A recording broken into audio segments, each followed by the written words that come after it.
Welcome to the Flat Earth Debate Uncut and After Show. I'm your host Nathan Oakley, and if you are new to this channel or you've not done so already, then be sure to subscribe, hit the bell notification icon and join button to keep up to date with the Flat Earth Debate. If you would like to support the channel, there is a super chat that runs alongside each of these shows while they premiere, and there's also a PayPal, Patreon, crypto and thanks button in the info box below the video.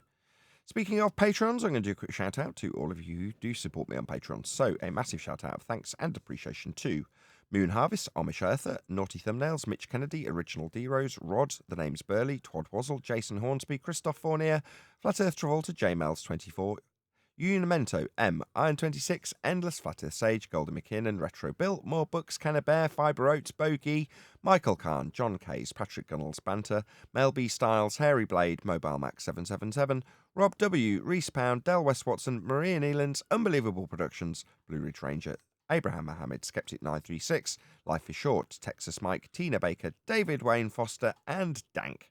So another massive thank you to all of you for supporting me on Patreon. Now I will hand over to whoever is in Discord and Google so you can enjoy their dulcet tones while I set up for today's live show. So I agree with him. It's good to have like something like Nathan in the background while doing stuff. You Isn't that what you do, absolutely Neil? missed my sarcasm. You missed my sarcasm. But anyway, yes, that worked out great for me when I first discovered this show because, working in the contracting field, I mean, I can't be sitting there watching it, but I could have it on while I'm working. And that turned out great. Right.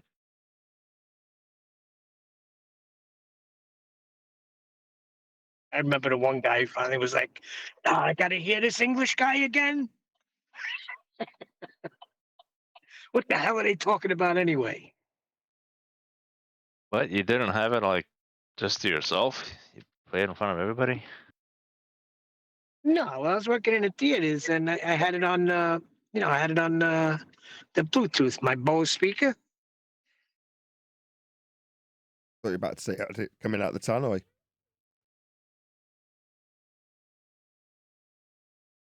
What was that? Coming out of the what? I thought you were about to say I had it broadcasting over the tannoy in the theatre. That's what I was I thinking wish. too. I wish. But I tell you what, in the theater, empty like it was, that Bose really carried.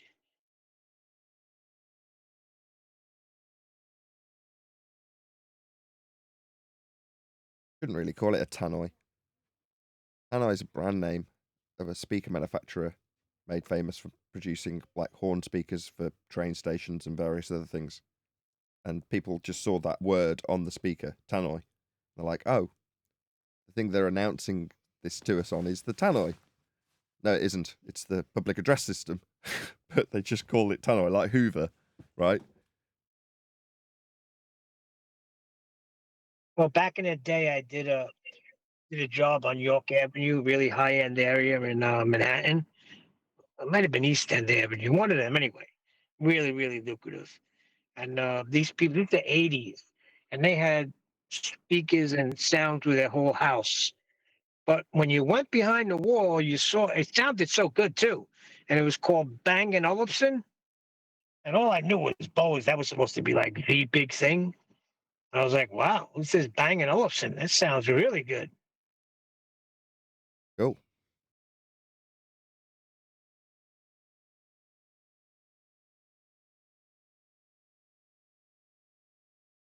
I'm sure you heard of them, Nathan, right? Yeah, of course. Very high end. It's a subsidiary of Philips. Most of the drive units are actually Philips. Well, there's anything wrong with that, but they're more appearance over sound quality. Not that there's anything wrong with the sound quality of Bang & Olufsen. It sounds very good.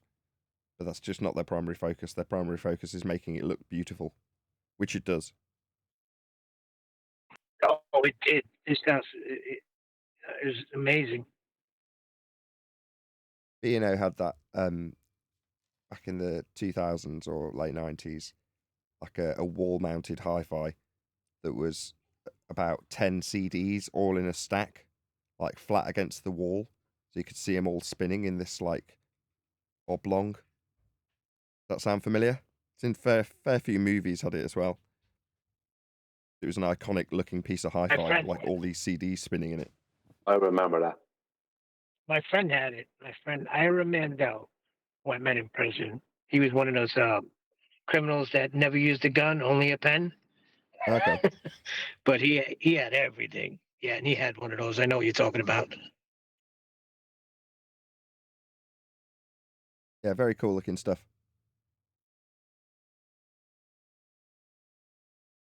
What's wrong with your ear, Nathan?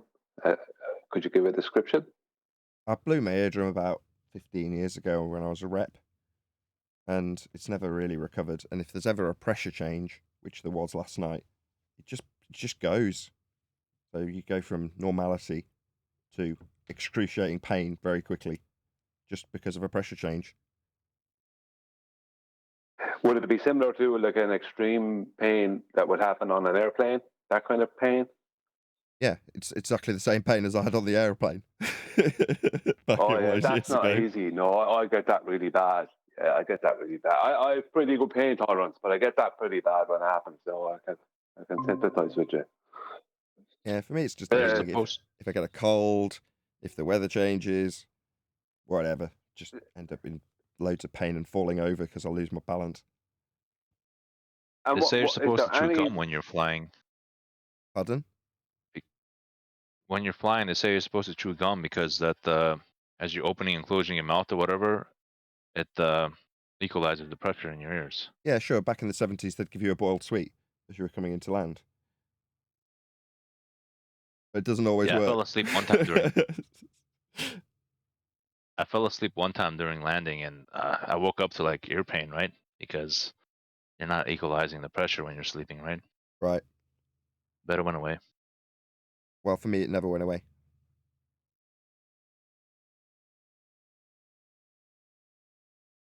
Anyway, for today, we're just having a bare bones show just because, believe it or not, setting up lights and cameras and projectors and second screens, etc., involves physically moving around quite a lot. And because there's so much stuff in the way, I'm liable to knock over a speaker or fall over into something more likely damaging me. So I've just gone, no, I'm just going to sit here and turn on what I can with one screen. And that's how the show will run today, with just a boring radar background. So while you were talking earlier about, oh, well, the show's great, you can just listen to it. Well, you'll have to today, because there's nothing to look at.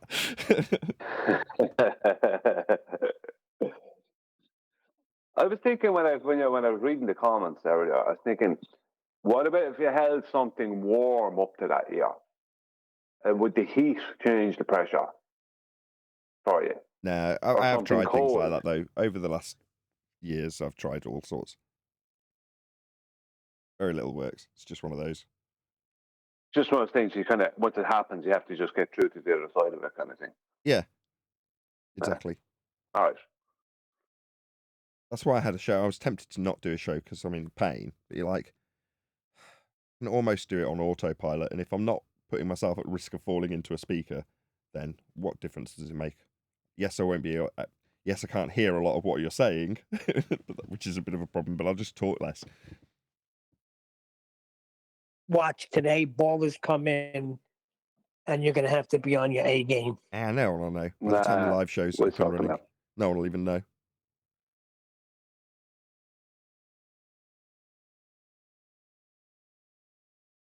I was listening to some of. Sorry, do you want to say No, I was just going to something? say 3 or 4 days later they will when they hear this on the Uncut and After show, or if you remember. Anyway, go ahead. Sorry, Brian. Listening to some of Glowbusters last night, and it was horrendous as usual. Oh God, the nonsense they went on with. They still have a show. Yeah. It was like they were trying to figure out why the horizon does what it does. It's like, and they're trying to use water to show when you draw a line on a piece of paper and you move a glass of water in front of that line will appear to drop. And they're saying, but that's probably where the 8 inches per mile square comes from, blah, blah, blah, right? Which is not where it comes from. And they ended up going into talking about light, right? And because there's supposed to be about refraction, they ended up talking about light. And Jerome was saying, they're saying light is a particle and a wave. It behaves like a particle there, then it becomes a wave. And he was being kind of sarcastic, but it's obvious that he hadn't paid attention to, like, even just one of QE's presentation. Not one did he ever pay attention to. And he'd have his facts right there. But instead, he's all over the place. And he was saying, I think Austin is more correct, that there is no travel of light and blah, blah, blah. And it's already there, blah, blah, blah. And yet Austin is claiming light moves at different rates. Do you know what I mean? It's like, Jaron, do you even know what kind of nonsense your boy is claiming? Didn't know they were so far behind. I mean, it's one thing taking the mickey out of Bev. Not even taking the mickey, just saying, eventually you'll figure out it's Rayleigh. It's only been 1,000 times of us saying, or me specifically saying, begging the question, proof of nothing. Perspective hijacking Earth curve calculator? Like, are they going to hear this one day and think, oh, right, yeah, they have been saying that for quite a significant period of time, but maybe it's X. It's like, no. What are you babbling about? We figured this out with the Earth curve calculator in 2017 when we were arguing about the Isle of Man. It's been a long time since we've been describing it as a perspective hijacking calculation based on Rayleigh criteria basically being identical. It's just taken perspective and called it Earth curve. Further to that, Brian, you say that you started off by explaining that over on Globebusters, they're looking at how the horizon forms. Why? That's folly. Who cares? Are we making a positive claim about what the horizon does as flat earthers? No. Is there any, beyond the original assertion that it's Earth curve, any fascination about the horizon? No. Now, when you utilise it as a flat Earth claim, that's to establish a horizontal, with a sextant, for example, that's different. That's a positive claim for measuring Earth flat by way of utilisation of the horizon, as opposed to what forms it. Now, don't get me wrong, we've discussed that, otherwise we wouldn't have labelled the hijacking of the perspective itself in the title for the Earth curve calculator. But we have no necessity to figure out what the horizon is or why it's doing what it's doing. We know you can establish horizontal with it. It has a useful practical application. But beyond that, there is only one positive claim about the horizon in terms of what it is. And that's made by globe Earth proponents who say it's a physical hill getting in the way. Now, once you figure out it isn't, that's it. That's where your investigation should end, because it serves no purpose.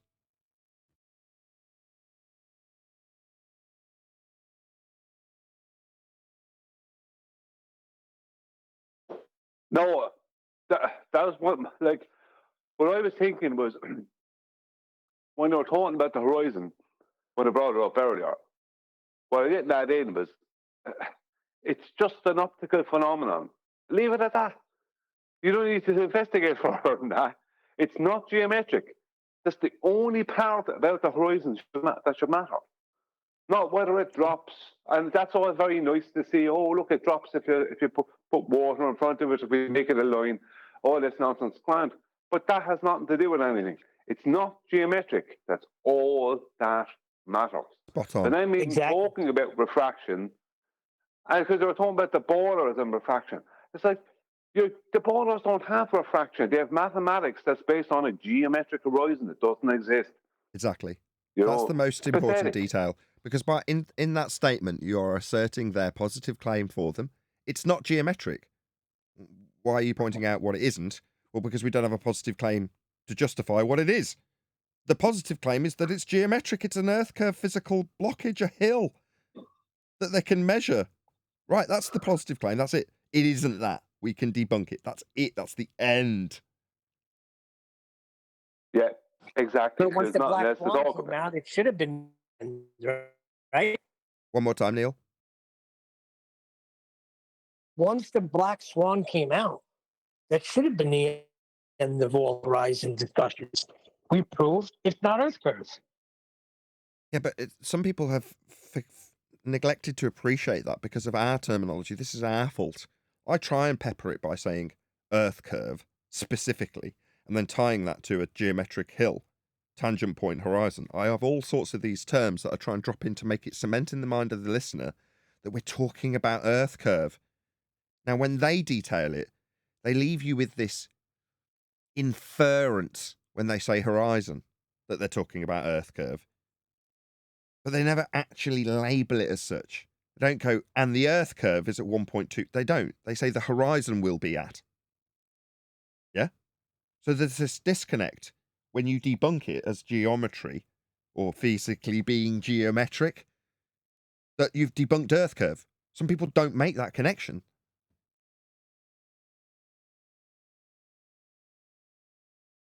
Yeah, I understand what you're saying, but we do.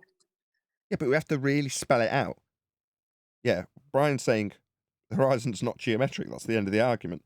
Perfectly concise, nothing wrong with the statement. But for layman, what does that mean? Well, it means the horizon's not Earth curve. So Well, wait, we have to say. One more Go on, time, Neil, Neil. sorry. No, I was going to say, so we have to say, listen, when we say horizon, we are talking about Earth curve. Do you understand that?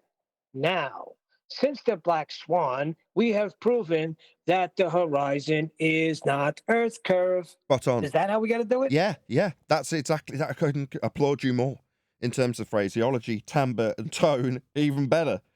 Your sarcastic, nonchalant demeanour while saying it is even better, Neil. Yes, what we are talking about is Earth curve when we say horizon and you claim it physically blocks things. Black Swan, it's debunked. Even their terminology, yeah, Neil, 100%, that was correct. But I agree with Nathan totally. But even the terminology, when talking about the horizon, they're talking about things coming up from behind the horizon and going down behind. It's like you can't come up from behind and go down behind something that isn't the physical location. It's not geometric, so you can't do that. Their terminology was even border terminology without them even realizing it or whatever. Maybe they did, I don't know. But yeah, I'd have to divine their motives. But from what they were saying, it's just like, why are you talking about something coming up from behind the horizon?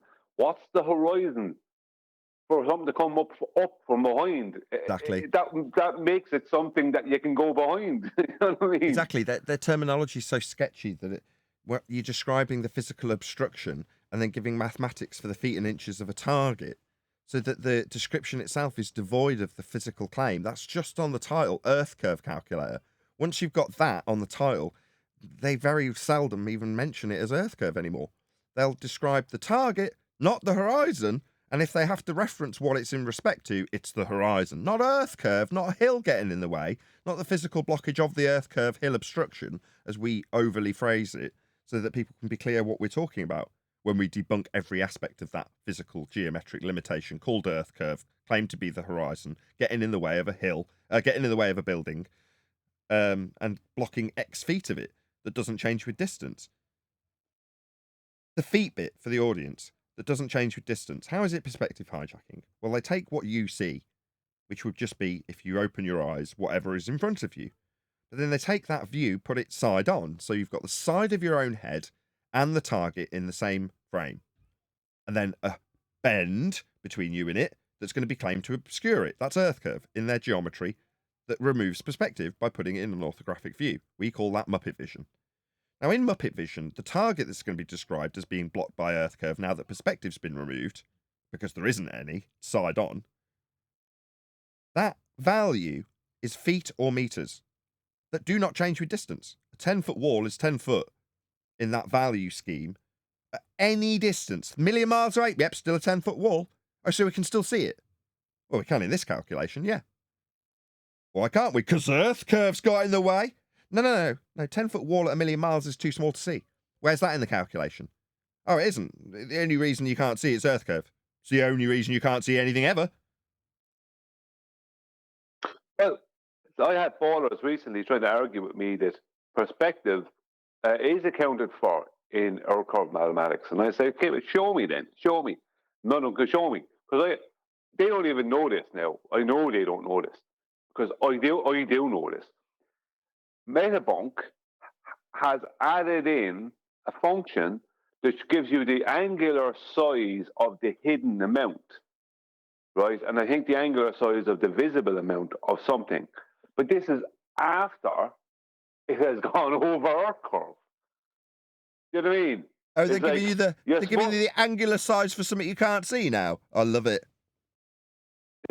yeah, it's like, hang on a minute, that's supposed to be part of the whole thing from the very start, not after you've added in your Earth curve, then adding in some kind of perspective. But it's funny that he even talks about the hidden amount, because the amount, let's say something, a boat is, or a building is half hidden, right? And the hidden amount has an angular size of 0.blah degrees. And I don't even remember if he gives an actual angular size to the visible amount. But if he does, it's completely pointless, because the angular size of the whole thing is what you're supposed to be taking into account from the start, not after you've put in Earth curve. So this is what they're all at. Because what's his name started it? Walter Bislin. Because Walter Bislin keeps on showing everything in perspective view, and then trying to add in as much over 6R as he needs to, and then trying to add in angular size change. So it's like, hang on, Walter, you're adding in angular size change and you're adding in over 6R to still give you a blockage at the bottom of something, where in reality there is no blockage. You know what I mean? There is an optical phenomenon and not a geometric horizon. So that's what Walter Bislin is at. But Metabunk, at least they keep it orthographic, but they'll give you the maths that shows how much and what the angular size of the hidden amount will be. It's like, Mick West, what are you at, lad? Do you know what I mean? Who are you fooling with this? I don't know. Got a lighter glyph. But yeah, totally. But there was another portion of the show last night. Now, I didn't watch all of it because it's hard to watch all of that. I just couldn't watch all of it. It got boring, to be honest with you. But there was another part where they did this section on climate change, right? And there was some good stuff, as in from this book that was written some years ago that basically states that, or some official documents that basically state that the powers that be intended on making a thing out of climate change to have people manipulated, blah, blah, blah. That's all grand right now, once you can prove that it's definitely real or whatever. But it was from a book, whatever, right? But all that was fine if they wanted to talk about that and to show that this happened, which I totally agree with, right? Now, they didn't go through it, right? Not from my point of view of how you deal with that. But what they did do is they had clips of a guy talking about how science is a word that's used that nobody can go against, and it's like a big dangerous word, and how it's used all wrong, and blah, blah, blah. And science says this and science says that, and this, we have the science for this and the science for that. And they were all going, yeah. And the whole section was about how science has been used fraudulently to basically control people and fool people.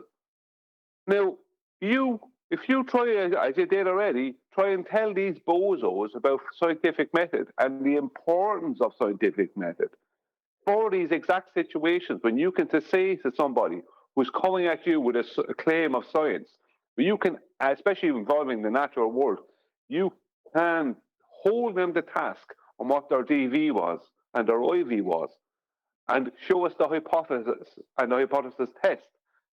Do you know what I mean? Show us the official, what was tested. You know what I mean? You can hold them all to task on that. But these bozos are still talking about how the word science is used incorrectly and this, that, and everything. But yet they will not listen to anyone over here when it comes to that. Yeah, it's like, why are you in even summary, talking what you're about saying is, by not knowing what science is, they're throwing the baby out with the bathwater, and then ultimately using the same exact magic trick to claim their pseudoscience is the real science. Yeah, exactly. They're hypocrites because they're going to use the same trick to claim ether. Yeah, that's why they don't want to know. Yeah, exactly. I mean, I think it wouldn't be a bad thing for you to even have a listen and get to that point. It's on the show, not too far into the show, where you would hear what they're saying, because there's no one pinpoint timestamp. There's kind of like a whole little section they do, and it's just nails them like to the wall, nails Sharon to the wall totally. Like, why are you even talking No, about but this, that's Sharon? why. But that's why David Weiss will tell Nathan to F off. He's going on his boat. You see, they need Yeah. science to be what they want it to be when they need it to be. But when they really, really want to know about it and someone's trying to break it down for them, they'll tell them to F off. I'm going on my boat. That's nice. Well, see, the thing is, how can you say someone's using it wrong if you don't know what it means? Precisely. You need to Yeah. know how it works correctly to be able to call out when it hasn't been applied correctly. Like, So it's they're like, calling people Well, out for Nathan tried using to it tell them. incorrectly. oh, somebody doesn't know how an engine Sorry, works. John. And this engine isn't running correctly. Oh, really? What's wrong with it? I don't know. Well, what should it be doing? I don't know.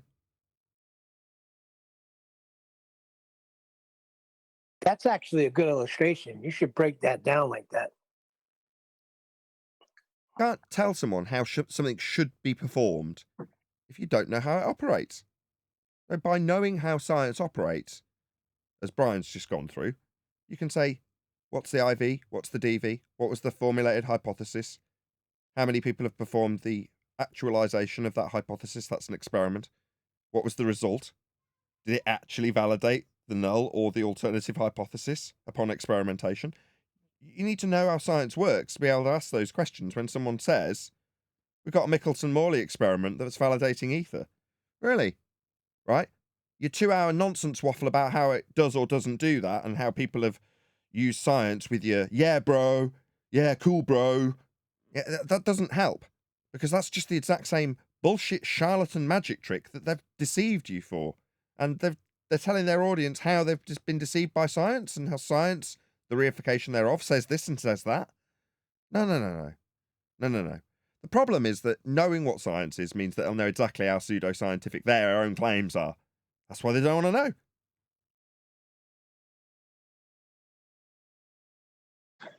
The feast of nonsense may bear bitter fruit, but it does put you at the top of a search result. Yeah, if you're peddling their crap, it works to their advantage. Or to put it another way, the people who are peddling ether are no better than the globe believers who've deceived us. That's where the path begins. Oh, well, yeah, I mean, we could just say it's our ideas and our crazy notions of what might be, but that won't get us any popularity. But if we say it's science and say we've got an experiment, people will prick their ears up and give us money.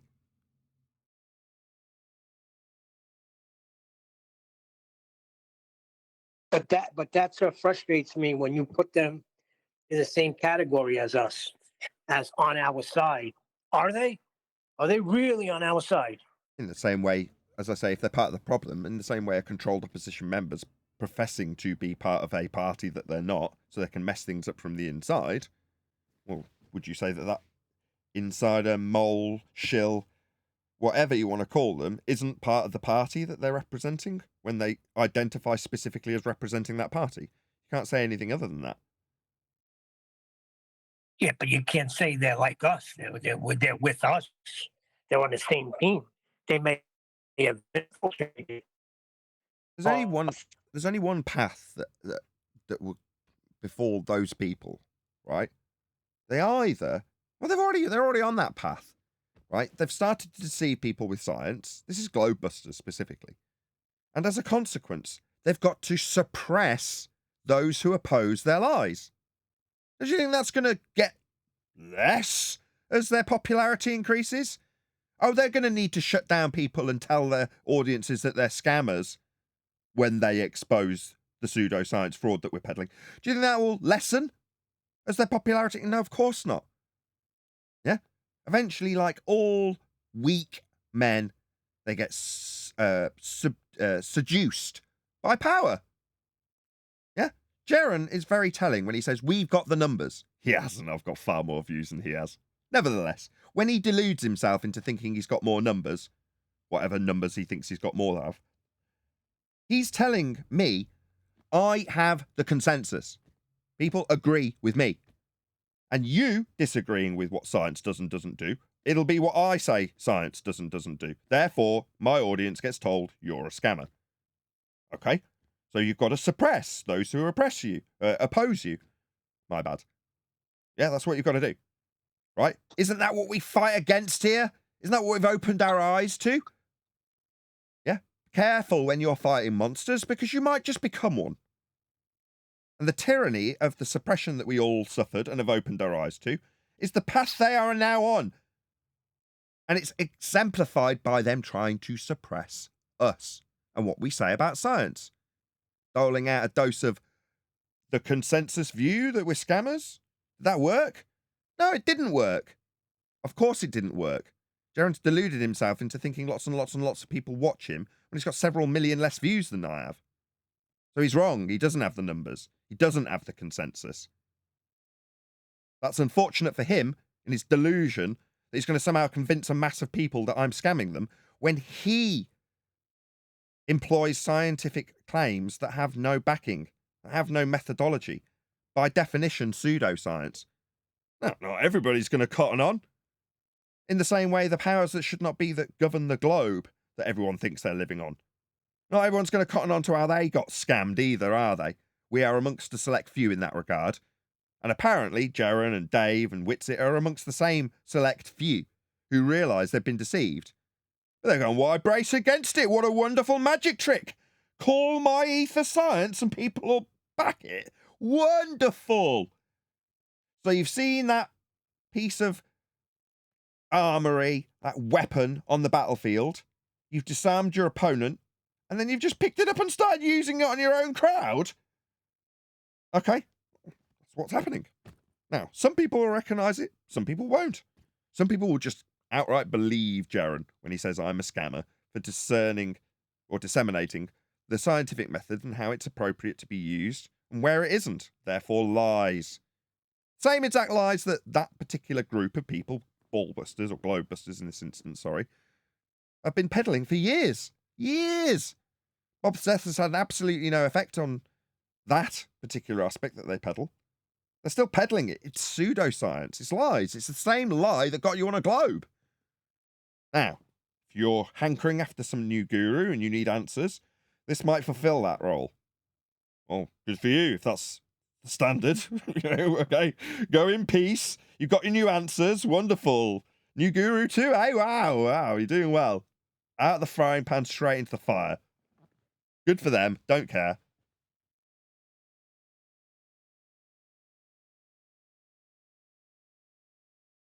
Yeah, pretty much. To listen to what they were doing it was hard to listen to. It was just like that's ye. You're the ones doing that too. You know, you're no different than these people they're complaining about. Where it be any of these people who are high up in the economic forum, you know, the World Economic Forum, any of these people, you're doing the same thing, just on a smaller level at present. But it's no different. You know, for a while, bro, that's not it. I can't hear you, Neil. You'd have to start again. Hello?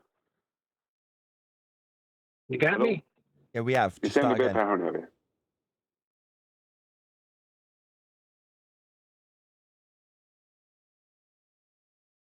Oh, well, that's fairly standard fare, I suppose. Yeah, my any better now? Just try talking and see what happens. What I was saying was, for a while, I was giving them the benefit of the doubt. Like maybe they just are not comprehending it, but they don't want to comprehend it, because if they comprehend it, then they can't peddle the bullshit that they're peddling, and that's the bottom line. Well, which they comprehend it. the Sorry, people who fall for it, my empathy is waning more and more and more as time progresses. It's like, okay, you want to believe in ether, okay? We are so devoid from that, and it pains me because that's something that Jaron used to ascribe to himself. Oh, I'm not about beliefs. Oh, really? No, you are absolutely about beliefs. Beliefs in the pseudoscientific bullshit that gets peddling around your neck of the woods with regards to ether. That's what you believe in now. Why? I don't know. But, you know, Jaron's taken a massive U-turn in terms of what he says and what he does. He's got beliefs now, and he's peddling those beliefs out to his audience. Now, that standards in sentiment I aspired to when I heard Jaron say it, when he gave the story of chucking out everything because his wife had questioned the nature of the earth itself, when they were looking at some of the claims of history that turned out not to be true or didn't have any primary sources to back them. So it's like initially Jaron said to his wife, no, we can't go that far when we're throwing out everything in regards to the nature of the earth. Well, yeah, you do. You have to chuck out everything. And in that moment, Jaron described how he would no longer retain beliefs. And you're like, that is aspirational, inspirational. And now I feel like I have actually achieved that sort of position where someone like Brian on the panel right now, I'm not excluding anybody else, Eli and John or Neil. I'm just saying because we had the most conversation this morning. We're not discussing our beliefs, and we're positively discouraging people from expressing their beliefs about something specific that has a positive claim from the globe side, the horizon. Why are you expressing your belief about what the horizon could be? Number one, you don't have a positive claim to make in this regard. It matters not to you as a flat earther why the horizon is the way it is, beyond it establishing horizontal. It's in the name.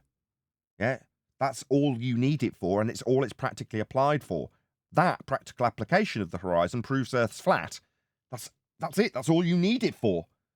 Why is it like the way it is? I wonder how if we move the camera. Why? And therefore Earth's flat, space is fake. We're not turning because the horizon does something when you film it with a glass of water. I mean, this is stupid. It's a folly. It's useless. But in the same show, I'm sure they're talking about the free energy available from ether and the science that is available and how terrible the science that isn't our science is. They had a whole section of the show. It got really boring where Jaron was trying to show how some observation he made recently with some people who had mirrors or flashes at the other side of a body of water that was 24 miles. And he had the infrared P900 out, and he was doing these observations. And it's just like, why are you doing these things? It's not 2017. Do you know what I mean? All these things have been done. You know what I mean? What is the point of this? It was like a whole 20 minutes or more, half an hour of the show was taken up with his infrared screen up on screen and nothing being proven. It was a lot of nonsense. You know what I mean? There's no need for any of this. You know, why is the boat doing that? Why is there a mirage behind the boat? You know, it's like, what does it matter? You know what I mean? It's all this is over. All this part of the argument is over. You know, it ended the day that the Black Swan came out, 1st of January 2020. That ended all those types of arguments. And it was cemented into the ground by the baller's response to the Black Swan, which is refraction. That's the end of that. It's over. Nothing more to talk about. But they spent at least half an hour, of Jaron gowling around with this stupid observation he made recently of people flashing lights at the other side of a body of water. I mean, yeah, we can see lights at the other side of a body of water. I mean, they're seeing them for centuries. They're called lighthouses. What's your point here? You know what I mean? No, I just don't get it. Like you say, has not enough damage not been done with these quasi-experiments? Pseudoscience, non-hypothesis-based actualizations of no IVDV that's only ever been utilized to the ends of Netflix to disprove flatness? Interesting, huh? How interesting that you should continue doing it. Do you never learn? Yeah, and he did it wrong, as usual. It's like, oh, you've done that wrong as well, Jaron. You know, I should have done it this way. I will know better next time. That is Jaron Campanella. We'll know better next time. It's like, why do you need to know better next time? Like he was saying, we couldn't see the screens on our cameras because the sun was right behind us. Why are you going out when the sun, and to a location where the sun is right behind you? Why would you do that, even? If you're going to do this nonsense, at least not have the sun right behind you. You know what I mean? It's like, you're not learning. The thing you're doing is pointless, and the way you're doing it is wrong, and you always do that. So why do you always, Jaron Campanella, why do you always get it wrong? I find that very, very difficult to accept that you're that stupid. And also with Netflix, I don't think it's fair for the way that Jaron attacks them and says that they took him out of context. Because if you're going to say that, you have to give the context you said this words you said in. Right? It's a baseless claim, a baseless assertion at that point that Jaron said that. He has besmirched the people at Netflix by just making something up. And a lawyer told him that he didn't have anything. If he was taken out of context, then he probably would have had a case. But you have to be able to show that that's true. Did he explain the context to anyone? Well, no, I think he did give something. He did give something years ago. How there was 2 days. The original story I heard is that there were 2 different days that they tried to do this thing, and on the second day is when he said that. But the footage that they showed was on the first day or some nonsense like that. It's like, who cares, Jaron? Why are you looking to see something in a straight line over topography? Why weren't you doing this over water? Because something Mark Sargent always says is that Netflix never mentioned the fact that that week they'd done a 40-mile straight line test over Lake Baikal in FE Core had in Russia, right? So 40 miles straight over Lake Baikal, yet Netflix never mentioned it, and we knew about it, right? Yeah, so Mark is kind of saying in so many words, is like, without saying it, because Mark is not stupid, Mark is an intelligent fella, is like, what the hell were you doing that for, Jaron, in that place? Why weren't you doing it over water at least? Just like National Geographic, you know what I mean? Why weren't you proving it's flat over water at least? Why were you doing it over topography? Did you not even know the layout? Did you look at Google Earth? Did you do anything? Speaking of You know, water, the whole thing was a Hold sham. on a sec. Hold on. No, what if Jaron said that? What he said before they did any of the observations they did. That's what he said before. I don't know what this talk is about on the second day. He said he made the statements he made before they did the observation. Well, I heard the story different. I heard that what he said was said on the second day, but they edited it all the first and second day together to make it seem like he. But So he made what? So he created a hypothesis after he observed. Is that what he's saying he did? Well, I don't know. I really don't know what really happened because I can't trust whatever the guy says or does. So I couldn't state, no, he said this, or argue with you that he didn't say it or he said something else. you're missing what John's pointing out.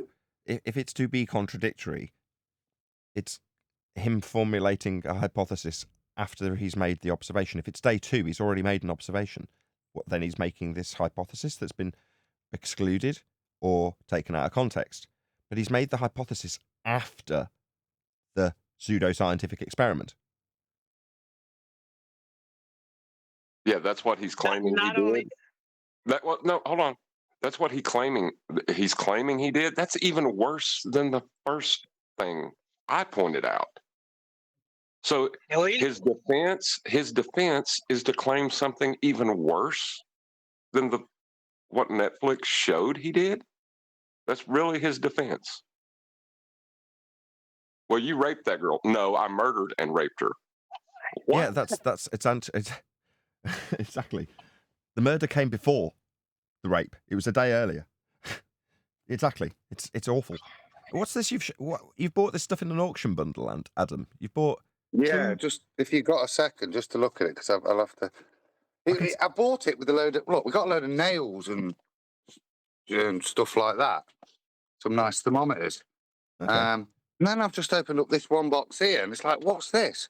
I can tell we're you exactly what looking it at is. and So you've got by the looks of things a full soft tubing water cooling kit. So you've got a pump res combo, a reservoir, a 140mm radiator, a load of soft tubing, 240mm fans, which is essentially. I can also on the right hand side. I think I see a GPU block. Is that a GPU block? what these? The metal thing. There's I think so. LED. Yeah. That. So you've got a full water cooling setup for maybe a GPU. I can't tell what that is. It might be just for the CPU. That thing is the heat sink to go on the CPU. Look. Yes, that's definitely for the CPU. But the other one, the black long thin one, what's that? That's LED controller. Ah, that's nothing.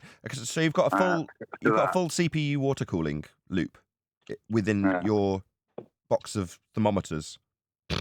Yeah, I see. So that's what happens. Rando things you get in the auction sometimes. It's not really. It's not a very good one. I mean, the size of the radiator isn't big enough to cool a modern CPU. The rad is from the 90s. Not the rad, the reservoir with that like yellow spiral in it, or whatever colour it is. Well, it's red, but I wasn't going to correct you on that. But... Whatever colour it is. The spiral that runs up the middle of that reservoir is very, very early 2000s, maybe. But yeah, I mean, it's somebody who's bought it and then gone, I can't be arsed water cooling my PC. I'm going to stick a thin stack on top of the CPU and be done with it. I mean, don't know what to do with it. So, does anybody out there wants it? So if anybody wants a full water cooling kit, because that would work on I would expect with a change of block you could put that on any modern CPU, but only up to about 80 watts. So it's not really that useful. No. He's politely saying throw it in the garbage. I'm not saying throw it in the garbage. No. That is worth that's at the very least it's worth 30 quid. Okay. Make me an offer, someone. That'll do me. But if anybody contacts you in the after shows, I'll keep it for a week or so. So if anybody does want it, they're welcome to it. Then chuck it in the bin. It's especially that rad, man. Gold rad. It's tasty, isn't it? It's nasty. It's so bad, it's good. I don't know about that. Very interesting. I always like looking at water cooling components just because, I don't know, there's something very wrong about pumping water around a computer. So wrong it's right. Water is an insulator. Not a very good heat transfer, no. But it works. No, it's not. It's electricity. Don't you remember? No, water is an insulator. It's not until you add sediments to it, that's when it becomes a conductor. It has a high heat capacity. It can retain a lot of heat in the water itself. So obviously, gallium or whatever is going to have a much, much, much higher heat conductivity than water, but it's the amount of heat that it can retain that they utilize in water cooling loop, as opposed to the ability to quickly transfer from the block to the water. That isn't really that necessary.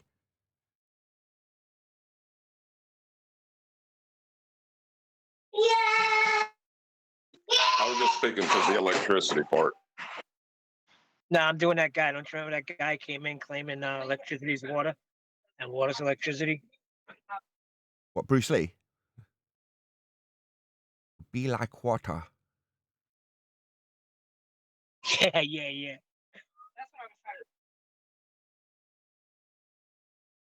Well, everything's like that one thing, and that one thing's like everything. Indeedy.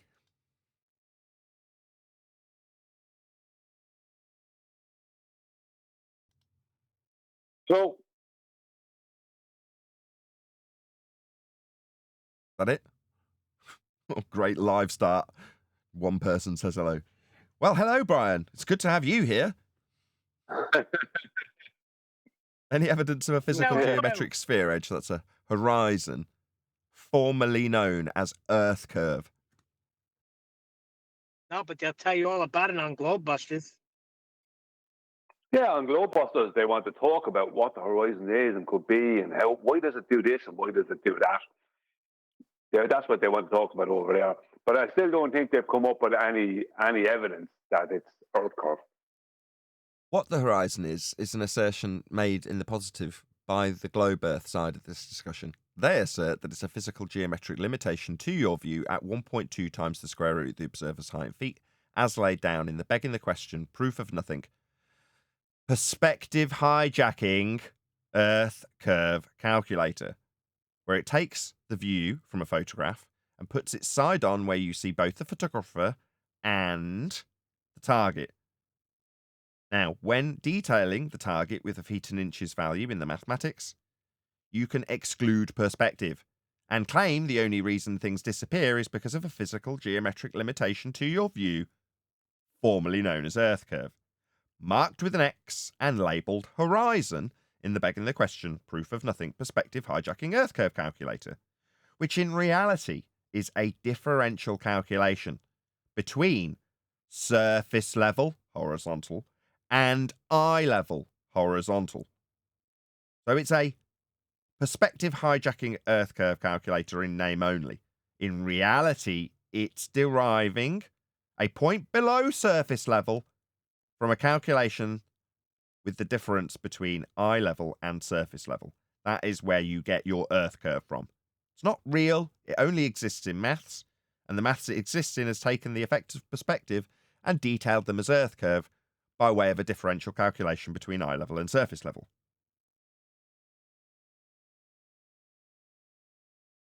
Any evidence of axial rotation of the Earth-based variety? Are you talking about underneath airplanes? If Earth was turning to induce a 15 degrees an hour deviation, claimed to be shown in things like fibre optic gyros, then that would mean that Earth was a non-inertial turning reference frame turning beneath the fixed frame of the gyroscope. Now, if that is the case, then Earth is turning beneath aeroplanes, Brian. That is correct. Do we observe Earth turning as a separate non-inertial turning reference frame inducing drifting gyros underneath aeroplanes, Brian? No, we do not. So we don't have a Coriolis effect then. There is no proof Earth's turning and the claimed 15 degrees an hour drift is not observed.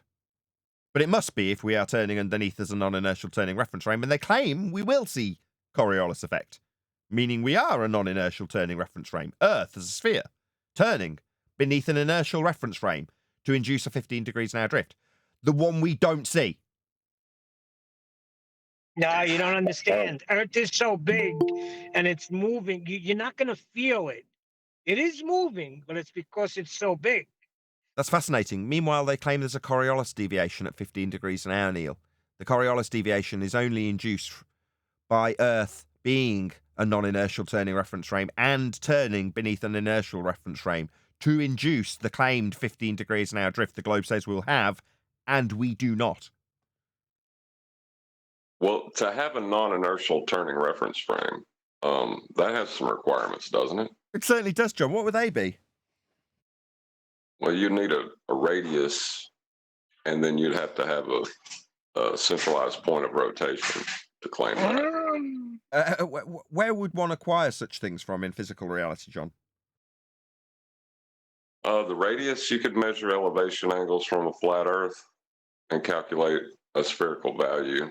Hold on. So we're measuring Earth as a flat plane and then deriving it as a sphere after measuring it flat? Yep. That sounds stupid. That's the only way they can do it. The only way you can do it? Well, surely just measuring Earth as a sphere would be one way to do it. But Earth would have to be a sphere for that to happen. Well, you would need the circumference to have geometry, and that would be what you would call the geometric horizon, would be the circumference of your sphere. But that's a flat plane. Yeah. But that's an angle derivation measurement. The first instance is a flat plane measurement to the equator. That would be the minimum elevation angle to Polaris. That's a flat plane, not a sphere. Right. So that wouldn't exist. So if you imagine that doesn't exist and you're just trying to measure if you're on a sphere or not, You're not. I thought that's what you were asking. Well, you say if you're trying to measure if you're on a sphere or not, and that method measures that you're on a flat plane, well, that's one tick in the I've just measured a flat plane box. Where's the ticks in that I've just measured a sphere box? Well, that one involves you measuring an angle to a tangent point. Right, to a tangent point. We'd have to know that we've got a sphere Earth beneath us to take a tangent point to, though, would we not? Yeah, that's kind of begging the question off the jump, yeah. Okay. But in terms of actual measurements, do we acquire, for instance, a horizontal plane of reference by measuring to a sphere, or do we acquire the horizontal plane of reference from a flat plane? Oh, Well, to that tangent point thing, no, you can't have a tangent point without a tangent line. So if you're trying to have the sextant be it, are we talking about the sextant? Depends. No. Half of their tangent claims are with respect to the horizon, but in this instance, the answer is actually no. So the tangent that's being detailed in this instance, Eli, would be the Dingleberry Earth. Oh, but there's no line. What line? Well, that's we when we're doing celestial navigation, for example, you would establish a line to the horizon so that you can establish a horizontal plane of reference for your angles to the stars.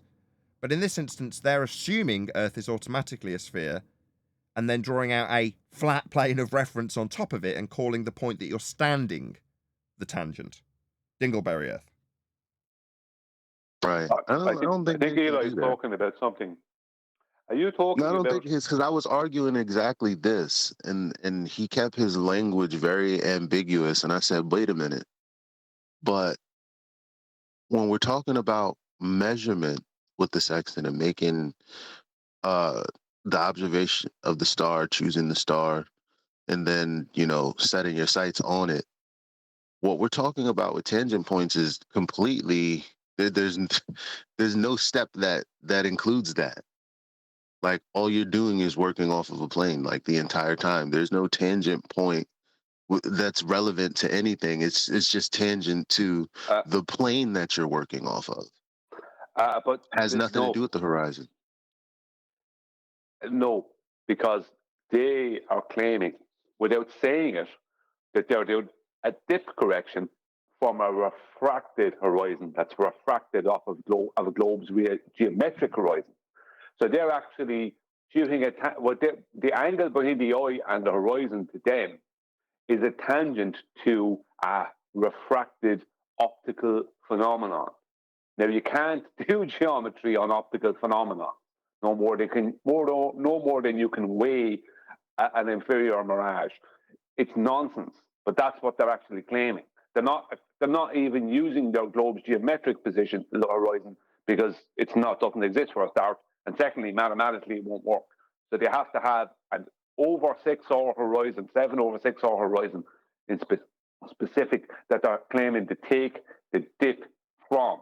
Because when they use a 7 over 6 hour horizon, that allows them to get close to the actual number. And close is good enough for them. Because for them, it doesn't have to be exact. But if you were trying to do something like that, they would eat you alive for it not being exact. But what they're trying to do, without claiming it, is shoot a tangent to a refracted horizon within their paradigm. Now, how can you have a tangent to something that's not geometric? And the dip is coming from that up to the eye line. That's the calculation they're making for the dip. So they are using two different tangents. A tangent right underneath the boat will make the globe a dingleberry, and a tangent to a refracted position that they're claiming is refracted off of this dingleberry below the boat. Makes sense. But they can't show any of this. Did you all follow that? It's taken me quite some time for me to literally just be able to prick my ears up and follow along with every bit of what Brian's just said. It's taken at least a couple of weeks of reiteration, let alone the initial understanding. So if you did not follow along with what Brian just said, because it is extremely complicated, it's describing the tangent derivative for Dingleberry Earth. That's from your feet out to space in either direction or in all directions, so that you've got a plane to measure from in the first place. Well, that's just a plane you're measuring from, but it's got a Dingleberry Earth dangling below it that's not being used in any way, shape, or form because you're using everything from a plane. Then, because they're utilizing the horizon in celestial navigation, they're going to claim that they've got a dip position to the refracted horizon position that is always apparent in their sextant view. So they've got a tangent and then another tangent. Now, neither tangent is real. One is automatically assumed to be beneath your feet, the Dingleberry Earth with tangent out to space. The other is assumed to a non-geometric refracted position that cannot be measured geometrically. And then the dip is back calculated from that. Not simple, but that's what they do. Layer upon layer and layer upon layer of nonsense. Yeah, Well, that's just ridiculous then. Pardon?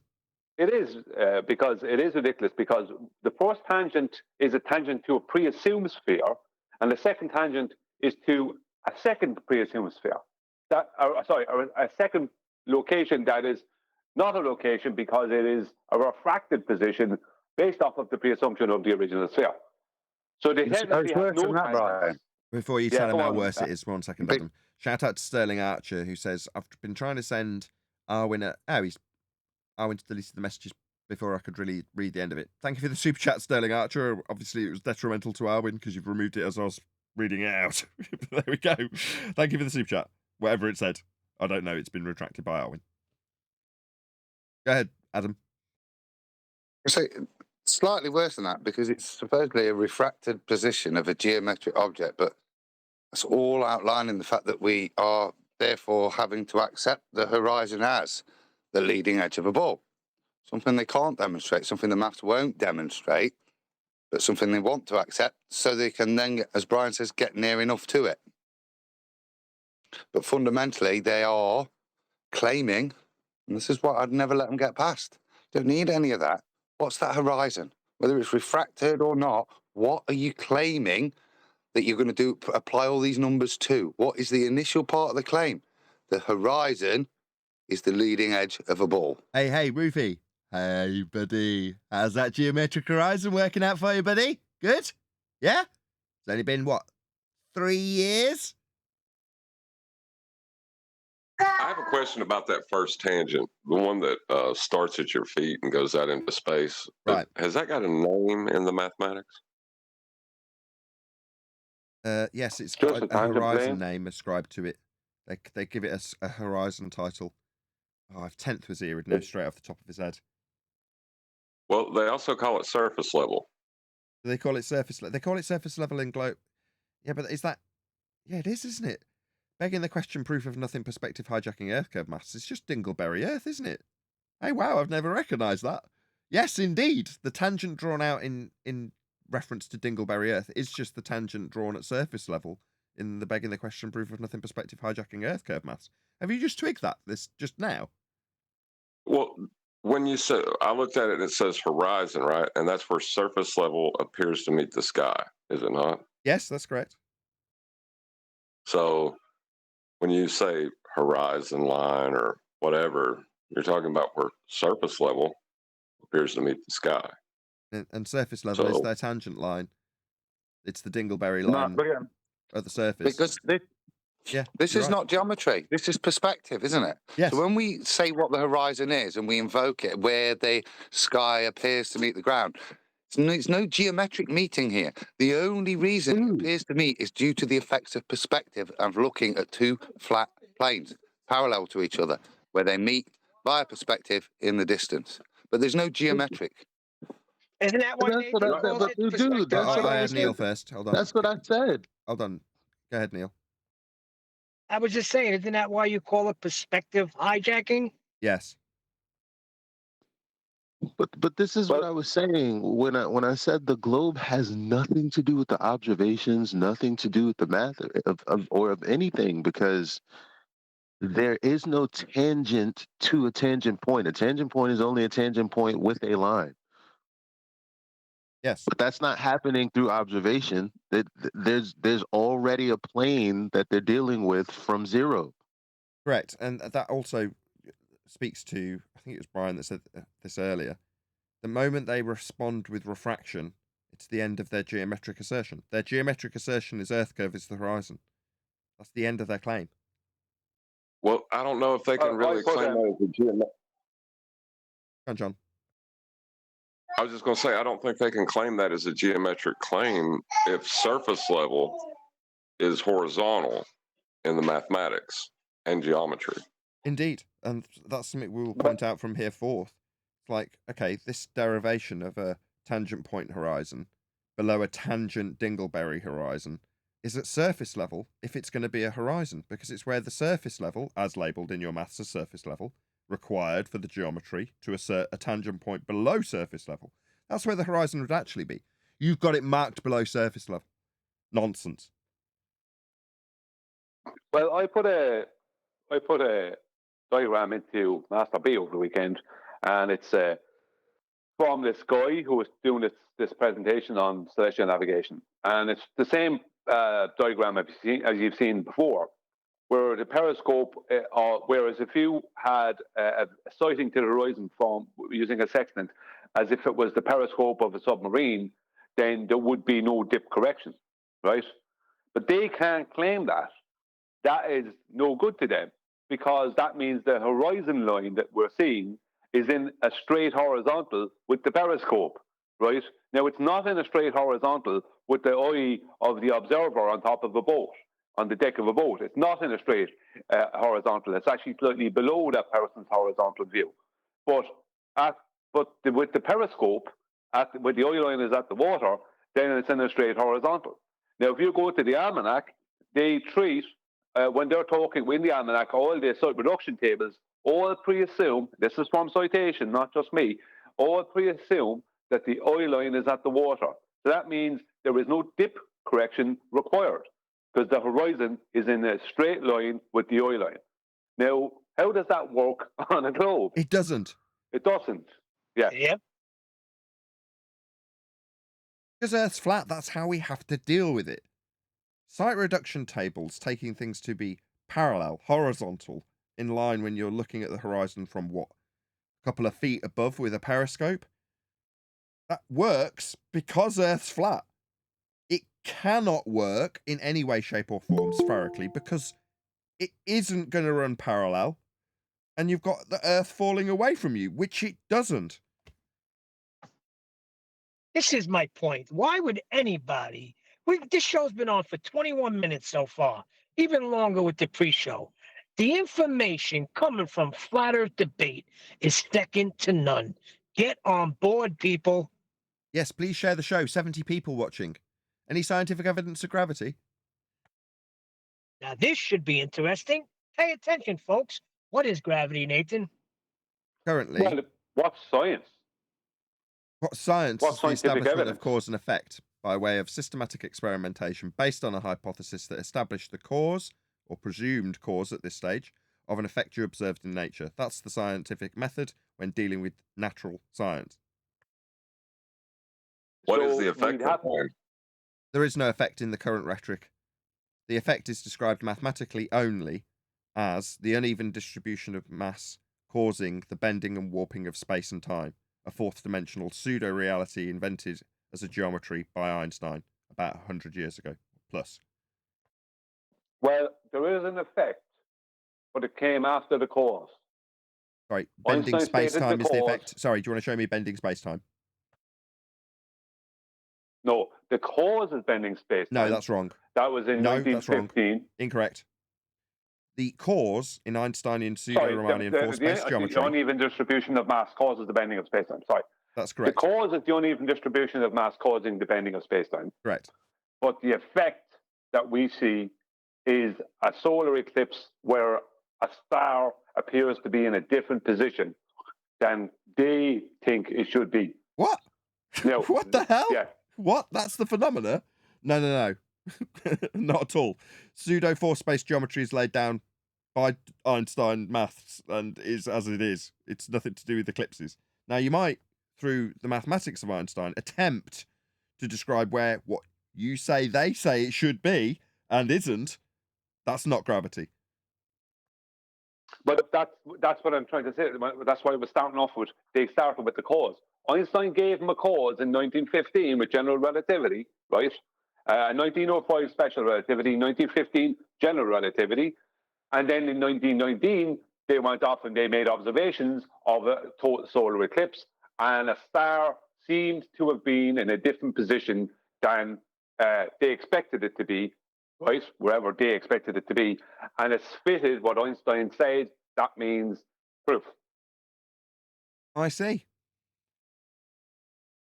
So it's an affirming the consequent, as all of their arguments tend to be.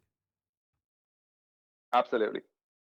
If we have bent space-time in this pseudo-geometry invented by me, then we will observe this star not doing what we expect it to do.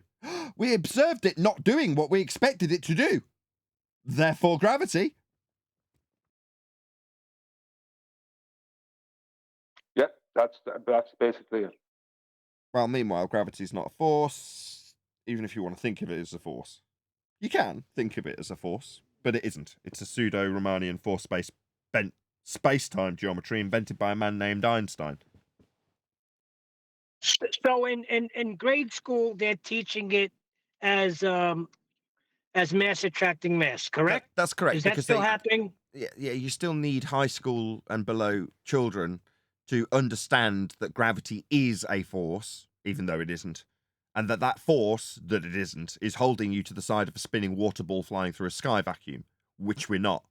But because we're not, and there's no evidence to suggest that we would be, you need to overcome the argument for why we're not flying off something that isn't spinning when they say it is. Therefore, you need a force of gravity to do that. Until you've been thoroughly indoctrinated that there is a force, then you can move on understanding that we are on a ball to learn what pseudo force-based time bending is. Well, now in that one, isn't the deviation from horizontal how they describe things falling to the center of Earth? Yes, they will need a horizontal plane of reference, and they just push it out, kick the can down the road, so to speak, and make the entirety of space the flat plane of reference. But you're going to need a flat Earth for that. Yeah, that's the problem. They keep using the flat Earth and they believe they live on a ball. Doesn't make any sense at all, does it? No, it doesn't. But we're suppressed to all hell now. You know, my comment section has been alight with people telling me how we no longer appear at all in the searches. Wonderful. No wonder we're only getting less than 100 people watching us live. Because when you are over the target, you're going to get flack. And in this instance, for this channel, flack is being eradicated from the searches of YouTube. Please share the show. More so than ever. I know I say it every single show, but that's the only way you overcome that. Nobody's coming to this show because they've had it shoved under their nose via YouTube. Even if they're looking at this subject.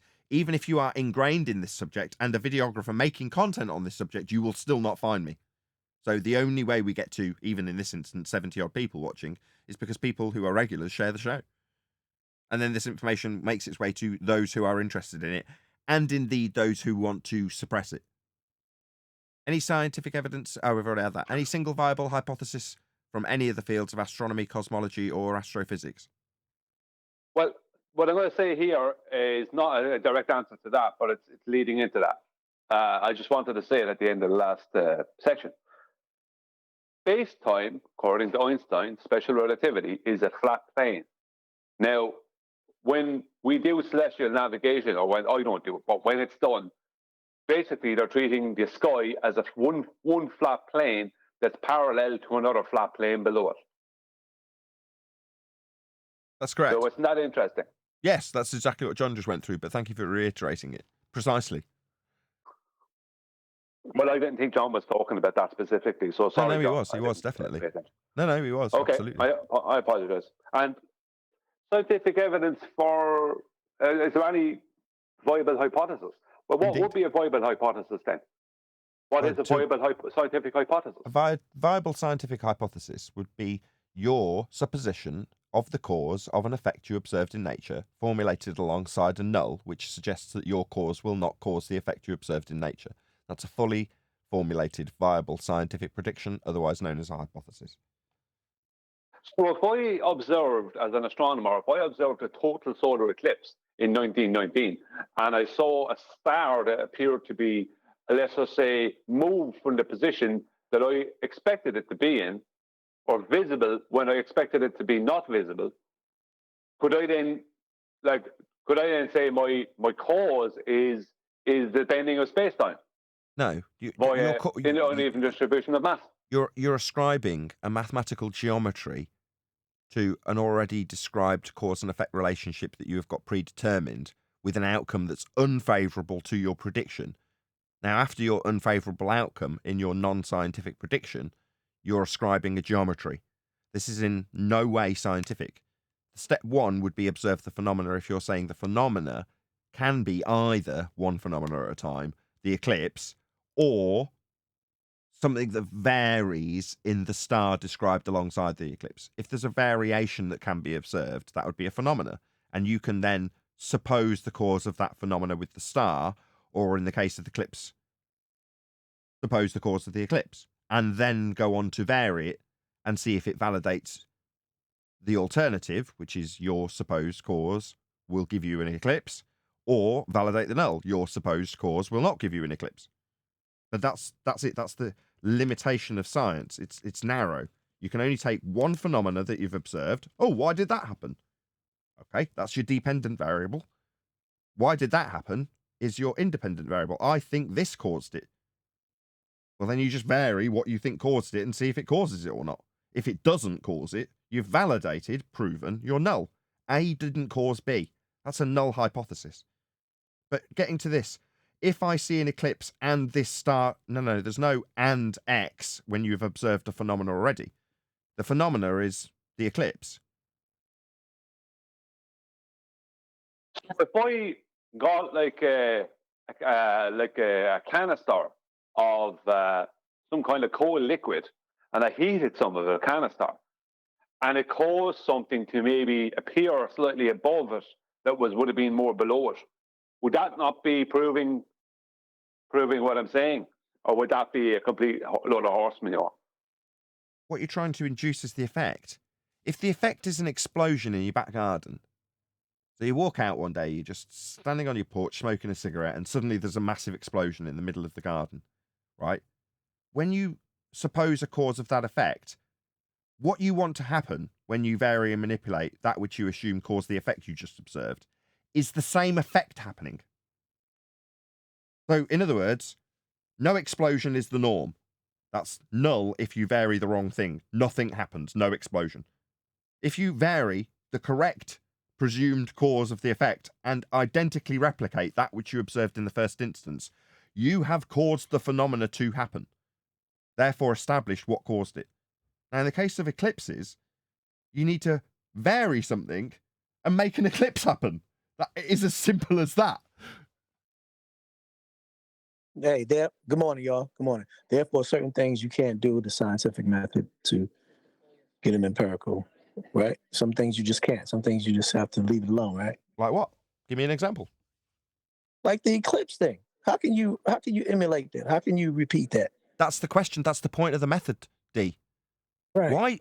Right, but I'm saying The question you're asking, why did that happen? The happen bit is the phenomena. Why it happened, it's just not known yet. Now, you're saying, well, it's pointless, no point pointing to the method.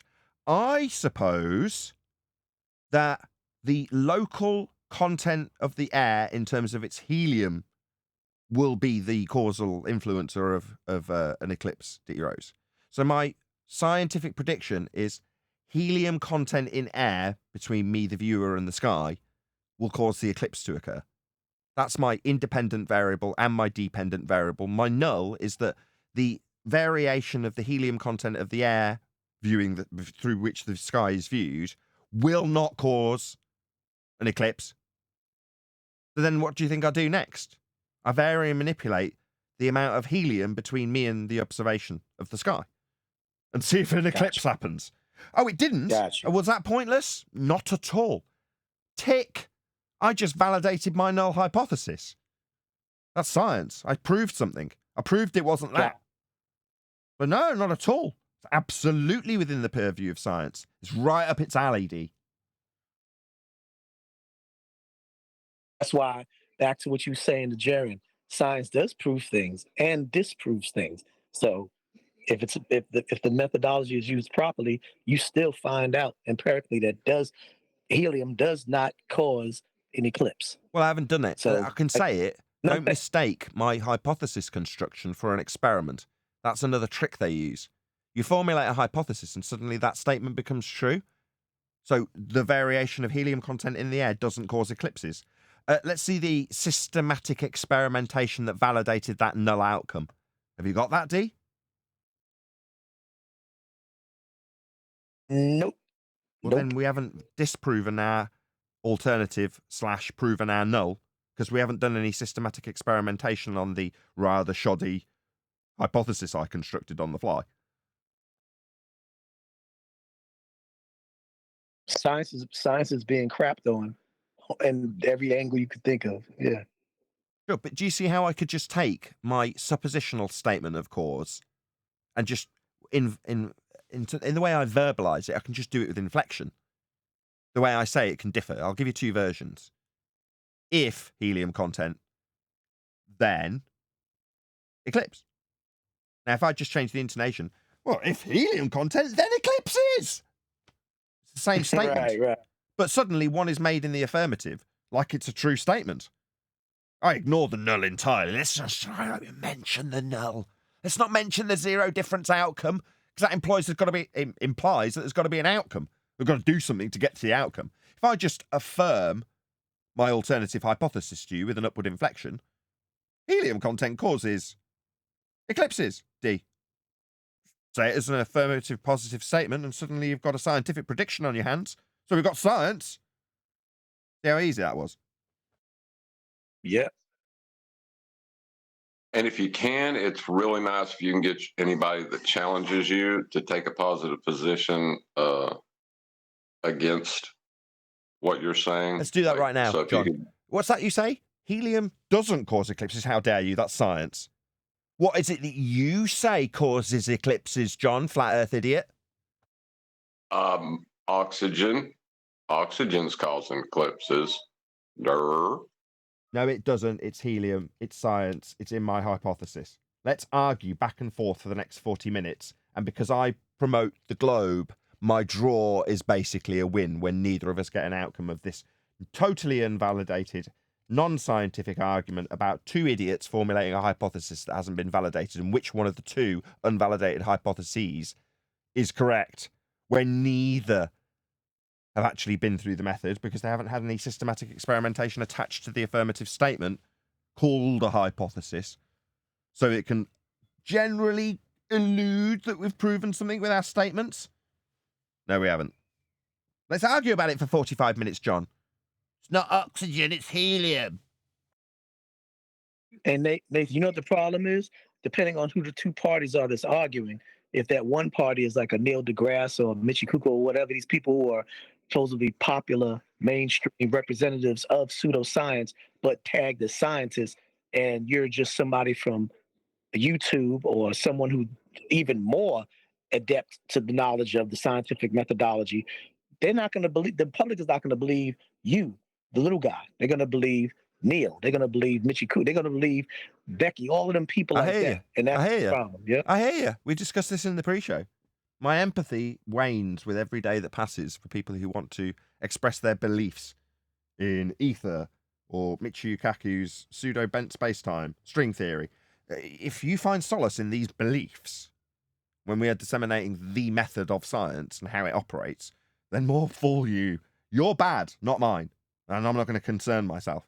You want the guru to replace heliocentrism. You want to believe you'll get free energy. Okay, go on. Off you go. You are not welcome here because that's not what we'll just shatter that illusion. Therefore, you won't like us. Therefore, you're not welcome. You made a good point. When you say that's another issue that I've been talking about, I've hear you bringing up this free energy thing of so-called Tartarian pastime free energy, and we can get back to that and all these windmills and these solar panels, yada yada yada yada. The basic concept of free energy is that there has to be some type of conducive mechanism that operates the energy, right? So depending on no matter where you live on this plane, somebody that creates this conductor of this energy, they're gonna want to get paid. So, I mean, unless everybody else can build the same thing that this guy or this company builds or this inventor builds, there's never gonna be any free energy. So I don't know how it was back then or how they're claiming that it could get back to that. Because even with these solar Yeah, but just push it out there, D, and you'll right. have them coming at the masses, lining up, joining your channel, and standing and fighting right with you against the bad FED. Yep. Well, when you claim free energy, you're in opposition to entropy because anything you build is going to fall apart. So, how are you going to get free energy from something you're constantly having to rebuild? You have to stand against entropy to make such insane claims. But it's a great concept. We can get you free energy. Just believe in the ether, and together we can free the world of this bad electric bill and the bad gas bill if that's involved in free energy. Sure. And for just $6.99 a month, free maintenance. Exactly. There's no such thing as free energy. This whole shebang is just pointless, as has just been illustrated quite eloquently by my panel.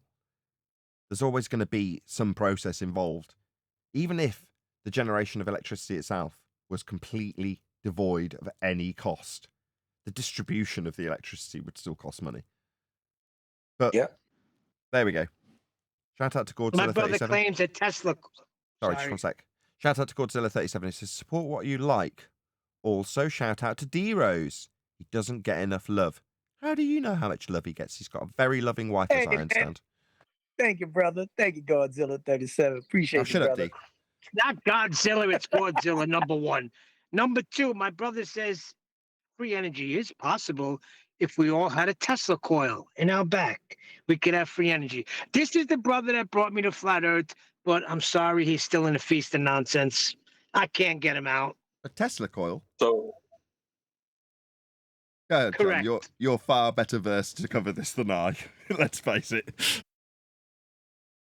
So this Tesla coil, is he going to replace the coils when they get a carbon buildup from the energy exchange?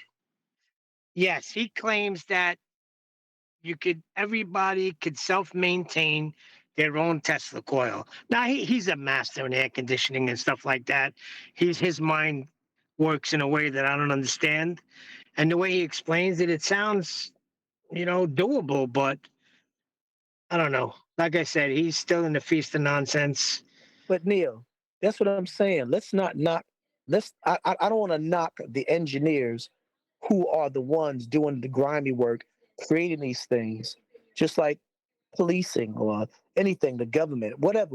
All the people that have these infrastructures, these political and these economic. See, I don't want to cut you off, but I'm going to give you an example because I know where you're going. There's an Italian bakery in the area. The guy does not pay for his water. You know why? Because in his basement, he dug down, hit a vein, and made his own well. He does not pay for water. So if he gets caught, he gets major fines. So I guess you can do it if you're inclined to do these things.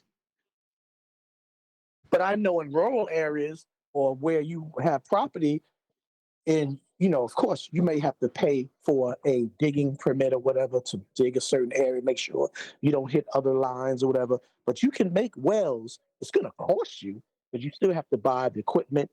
It's going to cost you time and labor, but you can get a well and not be fined in your backyard or on your property. Yeah, my parents have done it. It's called a borehole. Right. Yeah. What the hell does that have to do with free energy? Well, I'm Doesn't- just saying it's getting, Water is getting energy, free bro. water. Yeah, He's getting free water, water, so you could do the same thing with electricity with this Tesla coil, according to my brother. Now, the guy in Brooklyn, he only had to dig, I think, 60 feet. Once he got past Hold on, the sorry, I'm just seawater, getting notes. Stop. So how low down do I have to go for the electricity table? I'm talking about water here. I didn't say anything about Tesla coil. Yeah, we know about the water. Yeah, you can drill a borehole. Costs about 10 grand. Anyway, what about the electricity table? That's what I want to drill down to. Yeah. He's compared it to water. Where is the electricity water at? No. The Tesla coil handles all of that. Right, okay, tell us what the Tesla coil does, Neil. What's that? Tell us about the what? The Tesla coil, what does it do? Neil can't do that. Well, That's my his brother brother. claims that it grabs the energy from the air, and you could run your whole house if everybody had a Tesla coil. It grabs the energy from the air. What energy? I guess when there's a thunderstorm, or I guess from the sun. I'm not sure, but I could find out. I'll ask him. I just shut him down right away because he sounds like he sounds like one of these piece of nonsense people. The question is, where does electricity come from? Yeah, And then the apparently. question is, how does electricity travel? What is the path, and what is the form that it travels through? Does it need to be in a copper? All of those things you have to ask yourself, and then you got to think of it. If electricity was out in the air, then why when we get wet and we go out in the pool, we don't get shocked? I don't get it. I'm just saying. This is the questions like I'm thinking about you, Daddy. If electricity is in the air, how come we go in the pool? Isn't electricity and water supposed to shock I you? just want to stop this a second. Right? This is a fascinating just folly. saying. It's very interesting. But as a flat earth debate show discussing the nature of reality, the hijacking of science to claim we're on a ball, where does the energy situation come in? I mean, let's just take it away from energy for a second and make it water. Okay? There's an infrastructure in place that's been hijacked by our government, and now we're taxed and pay for something that we put in place as people. But nevertheless, there's an infrastructure there for water, and we have to pay for it. Okay? So, if somebody was peddling free water, for the sake of argument, how would that in any way connect to what we discuss, beyond the fact that there's a control mechanism over water in the same way there is over electricity? It won't. So what's the point Has of nothing this? to do with flat Earth. Nothing to do with Okay, it. I got you. There's no relevancy. I got you. Well, the only relevancy that you could bring it to is to create a false dichotomy with gravity for the reason you're sticking to a ball. Ah, Oh, so that's the what it is, downward right, John? bias is a downward bias, not that we experience any downward bias, but if we allude to one because gravity's got a downward bias, holding us to a spinning ball flying through a sky vacuum that has us educated to high school level about the force of gravity, which is not a force, but you can think of it as a force even though it's spent 4D space-time, invented by Einstein about 108 years ago. Okay. Right. So then you have an incoherent dielectric acceleration that holds you to a ball, and you argue about it. And whichever one is better is the right answer for why you stick to the side of the ball.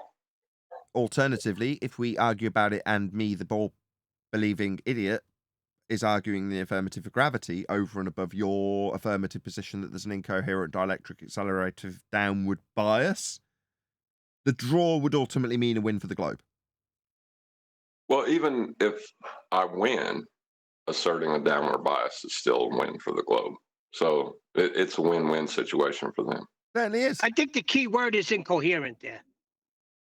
Well, it's the bias that's in the downward variety that would be something that if you overcome this argument at base level, you understand that there is no downward bias to assert to be arguing about in the first place. What downward bias? Looks up at clouds, releases helium balloon.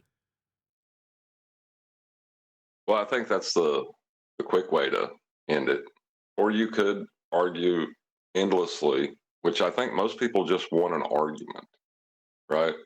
They just want to hear the drama of the situation. They don't want to know the facts or anything like that. They just want to hear people argue.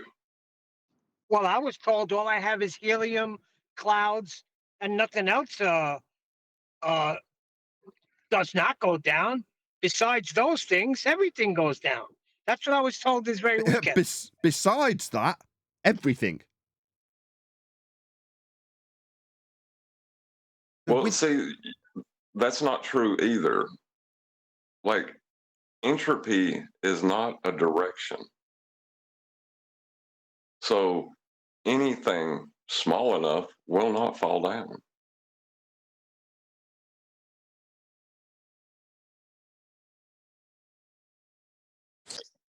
So we're all Define clear. No bias.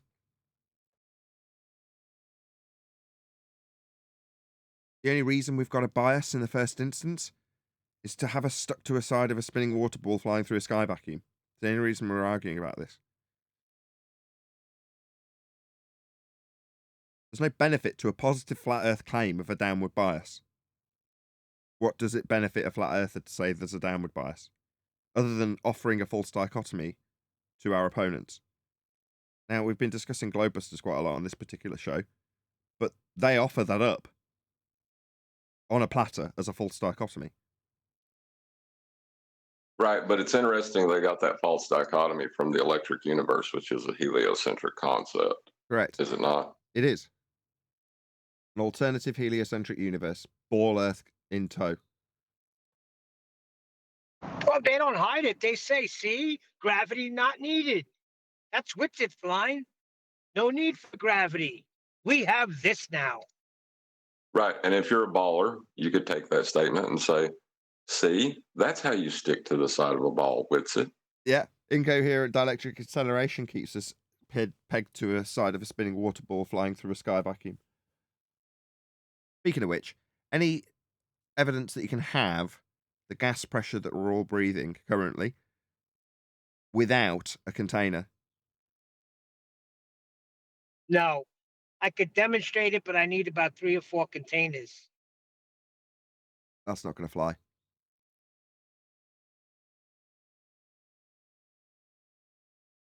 That's the net container zero argument, I think. 2 containers equals net container 0. Well, if you have one container on one side of the equation and one container on the other side of the equation, and you just mark those containers out, and then that's math. Net container 0 makes perfect sense. Meanwhile, in terms of physics, the gas would need to meet 2 press upon. The effect would be the pressure.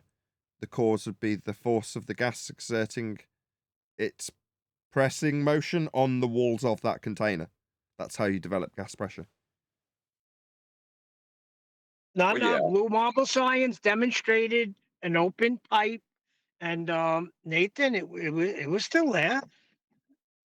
So You know, it didn't fly off into space like you say. it did. It would have eventually dispersed, Neil. That's entropy. It's a law of nature. The second law of thermodynamics in this instance. So yes, an open container. Let's just address the elephant in the room first. That would be a container, Neil.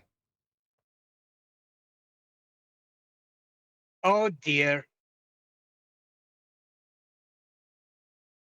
Any evidence of the distance to the sun?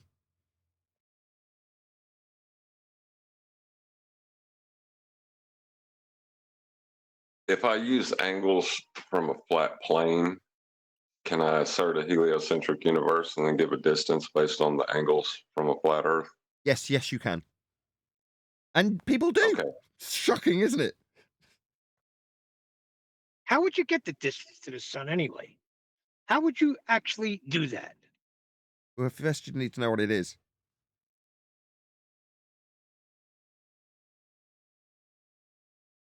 Well, you could use a form of trigonometry from a flat plane and then assert that the flat plane is actually changing from the horizontal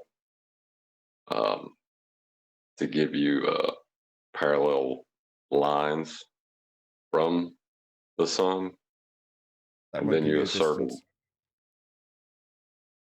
It'll give you the distance at that moment. if you infer that the trig is giving you a distance. But an hour later, the sun will be in a different position, lower to the horizon or higher away from the horizon. Well, if you do the trig then, is it got higher?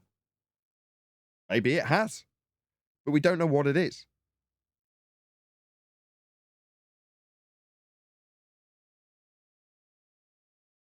You can't, with trig measurements, get a fixed distance. It's going to change, isn't it? Shout out to Brian first to point this out. Yeah. Yeah, I guess that'll be a problem for them. Wait, too. I missed that. What'd you say? Without what? Your angle, if you're measuring an angle to the sun and it's 1 degree above the horizon, Neil, can you appreciate that if you're drawing out a triangle to represent that, you've got a really long baseline and a really long hypotenuse? Yeah? Yes. The opposite is really short. You with me so far? Yes. So we're going to say that in this instance, that 1 degree, we'll say, well, that's 1 degree above the horizon, and along the ground, it's 60 nautical miles. So let's just say it's 60 nautical miles, just for ease of description, above the horizon. Okay? Now measure it at midday. You happen to be in a location where the sun at midday is directly above your head. Yeah? Or let's say it's 1 degree less than at your zenith. Now, you've got a completely opposite type of triangle, haven't you? You've got a really short adjacent and a really, really long hypotenuse and opposite. Well, if you did the trig on that, it would be very, very high, wouldn't it? Yeah. Right. So it's changed. Well, it's the opposite of that triangle. If you get rid of that, right, and you assert that the rays are parallel, and then you assert it's a physical object in a sky vacuum, I and see. you take the So you're saying we take the angle from a flat plane and then infer that the ground itself is like the protractor? well, not yet, not yet. We got to work up to that. It'll be a few minutes. I got to lead you along a whole bunch of Oh, okay. presuppositions. I'll mute up. So after we've taken this angle measurement from a flat plane to establish the celestial sphere, now we have an object within the celestial sphere that we can measure an angular size to. And it's about the size of a dime if you hold a dime at arm's length when you look at it through filters. So we have a size, it's an angular size, but we can build a scaling value with that. Has anybody got a problem with that so far? Yes, but carry on. Are you saying angular size or angle size? Let's not go there. Carry on. Well, yeah, it would be an angle size, I guess you could say that. But it's just apparent. But anyway, you've got the angle there, and you can establish a scale, just like with the dime. As it comes closer to your eye or further away, it gets smaller or bigger. So, and we're not seeing that change. So therefore, the light has to be parallel to the flat plane we're measuring from. But that's only in the celestial sphere model that we're going to apply the heliocentric motions in to give us the idea that Venus is a planet like we are. Now, that's when we're going to turn the surface of the ground into the sphere. Has anybody got a problem with that? That's the point, that we're taking the flat plane measurement that you just described in 2 instances and inferring that the measurement, if we're backing away from a star, for instance, and it's declining towards the horizon by way of angle measurement, that is actually the rotation of the ground we're standing upon, moving that towards the horizon, as opposed to us just measuring it because we're backing away from it. Yeah, okay. We're good with that. So okay. Well, that one's okay. both the heliocentric motions that you're going to be describing have originated from a flat plane, and the measurement of the angle in this instance is also being measured from a flat plane. Therefore, the conversion doesn't sound like it's going to be a problem. Okay, well, then you imagine that the sphere Earth that is the outside of that protractor is, that 3959 you calculated. So it's a massive So- protractor. Gotcha. Right, you're on the outside of that massive protractor now. And Okay. so you'll set another protractor on it and balance it like a teeter-totter. Man, I forgot where I was at. I've had to make too many assumptions. I have to rethink this one. No, you were doing really well. You got to the point where we derived a heliocentric model from a flat plane, and now we're taking tangents from a dingleberry Earth derived from a flat plane that's actually the outside edge of a protractor that we use to derive the star height. I think it was height that you were going to. Is that enough to jog your memory? Oh, yeah. We're not using height. We're using parallel light. So we're just using the flat plane at the center of the sphere as we're on a sphere in a sphere. So now that you have the ratio for the planetary systems within that heliocentric model you derive from a flat plane, then you just need to make an assumption that Venus is the same size of sphere as the one you're standing on. And you can use that scale to figure out how far away the sun is based on its size. Ingenious. If only Kepler hadn't got there before you, and then Huygens hadn't followed through with the assumption of Venus being the same size as the now protractor-based Earth that gave us the flat plane derivation of a sphere that is the protractor. So yes, ingenious. I don't see any problem with this whatsoever. Because it all I'm comes standing from on the shoulders of giants, Well, I was just going to say, because it's all derived from a flat plane in the first instance, I mean, it's a load of old nonsense in terms of the reification of the sphere when it's the protractor. And that is what the majority of the Western world does. But ultimately, no, I've got no problem with that. It's all derived from a flat plane.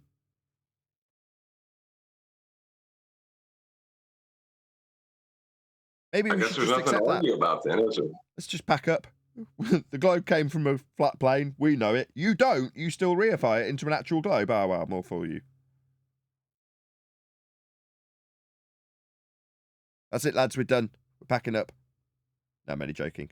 But with that, I am going to say a huge, massive, enormous thank you to both Discord and G+ panels for making today's live show possible. It does seem really smart.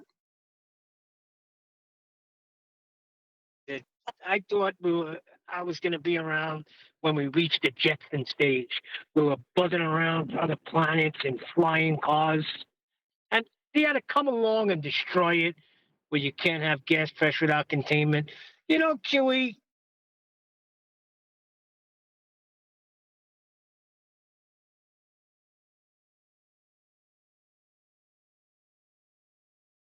Much respect and props to Nathan for hanging in there doing the show despite. Now feeling good. Hope you feel better, bud. Yeah, me too. It may not be a long after show.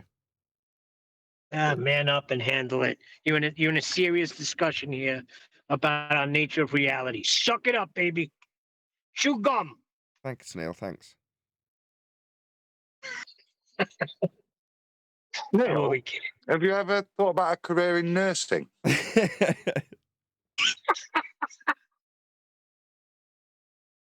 He's got an excellent bedside manner, doesn't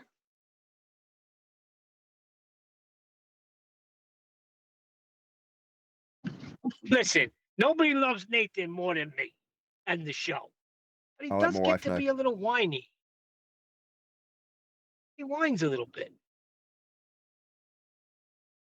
It's a man. Men are meant to whine when they're ill. That's how you get through it. Moaning. Moaning. You know, I just realized you're right. Because when I do get sick, the 2 times or 1 time a year that I do, I'm a bitch, man. My wife's sick, and I'm like, I don't even pay attention. When I'm sick, I moan like a baby.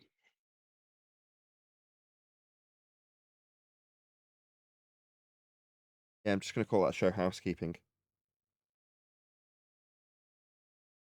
It was nice to do all. Did we do all of them? I don't think we did. No, all we of didn't them. do Molten Iron Core. Didn't do Molten Iron Core. Not that I mind not doing molten iron core. I just find the whole that it's not even it's not a great question. It is because it's relevant, but it doesn't matter if it doesn't make it to a housekeeping show. Yeah, it's probably at the bottom of the list of questions to ask, I guess. Because if by the time you haven't figured out it's not a sphere, what's the odds you're going to figure out the molten iron core is bull crap, you know? That's where we get lava and volcanoes from. What are you talking No, it about? isn't. It's very Not even in important. their rhetoric. It is.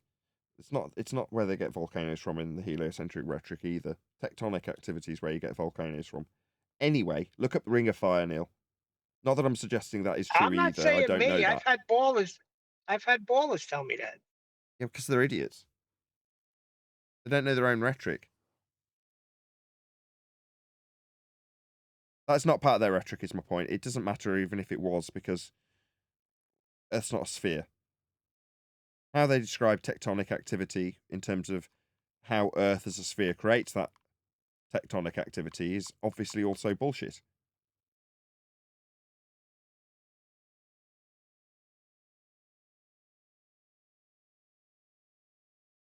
Yeah, it's a sad day when you got to teach somebody their religion before you can debunk it. Yeah, it was one of QE's early frustrations, having to teach them what gravity was. Debunk gravity. And for the 2-3 years, we never even got to Einstein. I mean, now we cover it today like it's nothing. But like for the first couple of years of debate, you couldn't even mention Einstein because they just didn't understand it. The whole having two different gravities was just way above most people's heads.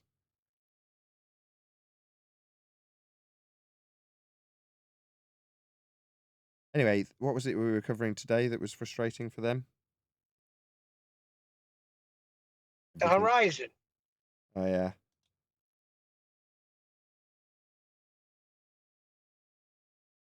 Yeah, I figured the black swan would have turned more people in the, because of how prevalent it was and everything being refracted with respect to the horizon, even within the rhetoric, like the moment you try to refract the position that you're supposed to have respect to, you don't have anything.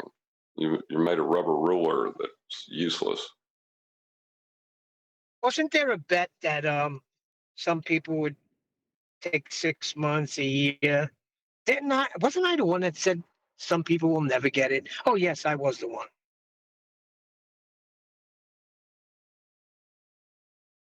Well, if you understand it, you're not a heliocentrist anymore. Correct. And we figured that out. But I'm with you, John. I thought that would be it. And then when celestial navigation come to fruition, I said, wow, everybody's gonna be a flat earther now. Brought the shields out. People to oppose us. When you have a good argument, it seems like the weirdest people that you would expect to go, wow, that's a great argument, come out of the woodwork and oppose you on it. It's really weird. Because there's an agenda. There's an agenda. There's an enforced agenda. It has to hold legs no matter what. There's a resistance. There's an Maybe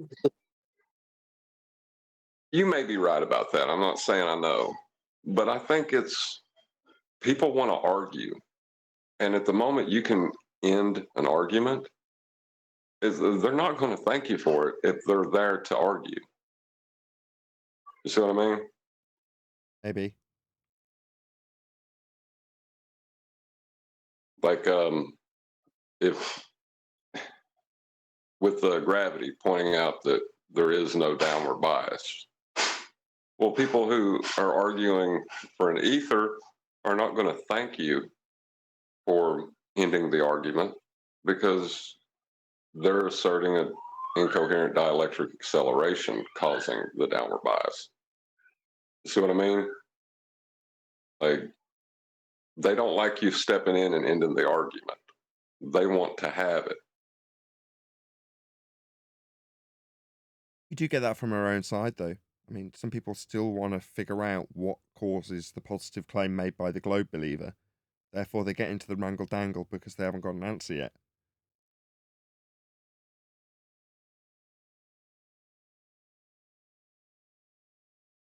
Yeah, but I mean, there's a part, I think, of humanity that wants to argue.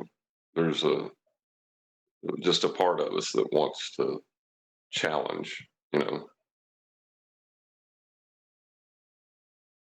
Right, because they're bored and they don't want to deal with the things that are really important and tedious.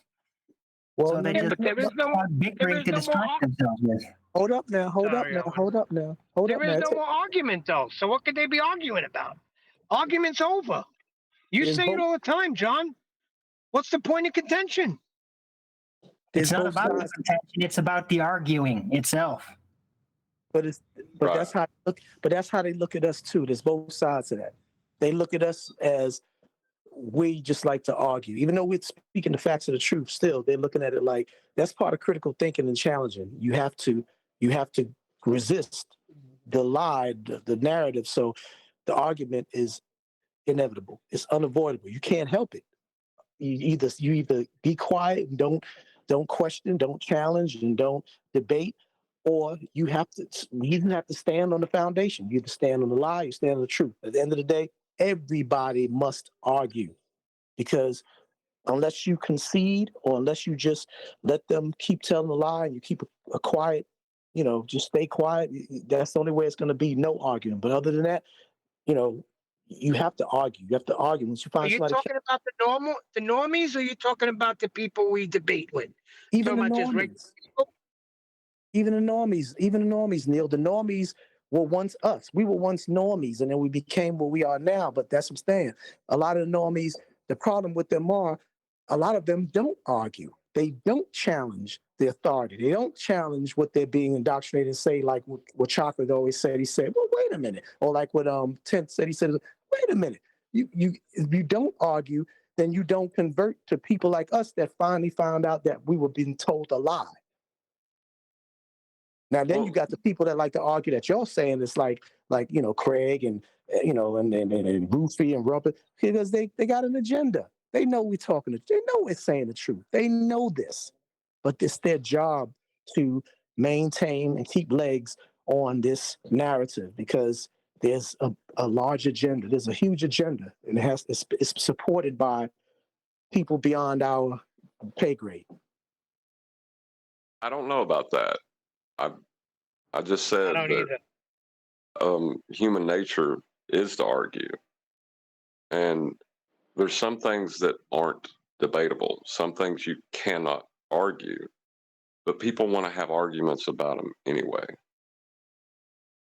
Well, you remember earlier you were saying that, John. Well, I would have to say that Ruhit, as an example of the ballers, does understand the black swan, right? And a lot of the rest of them do understand it. But they just, for them, it wasn't a case of, oh no, it's not a globe. It was a case of, oh no, we have to change our story dramatically. Which was funny, because it turns out that the story they changed to was always the globe story. Metabunk was always claiming that the horizon wasn't it wasn't a geometric location. But they only got to that point when they were showing the black swan. That's why I call it a black swan a white swan, because the real black swan, as far as I'm concerned, would be a physical geometric horizon. But they thought that they had to change. That's what happened with Rumpus. He had to literally, on this show, I remember the day, it was like the 4th of January or whatever it was, 2020, he had to change the globe story. Well, he thought he was changing the globe story, but it turns out he wasn't changing the globe story. He was just actually giving us the correct one, Right, well, which was the horizon's always refracted. The crescendo hour, and he just killed it there. Go on. I was just saying they don't really have to work at the really is level, so they can afford to be wrong.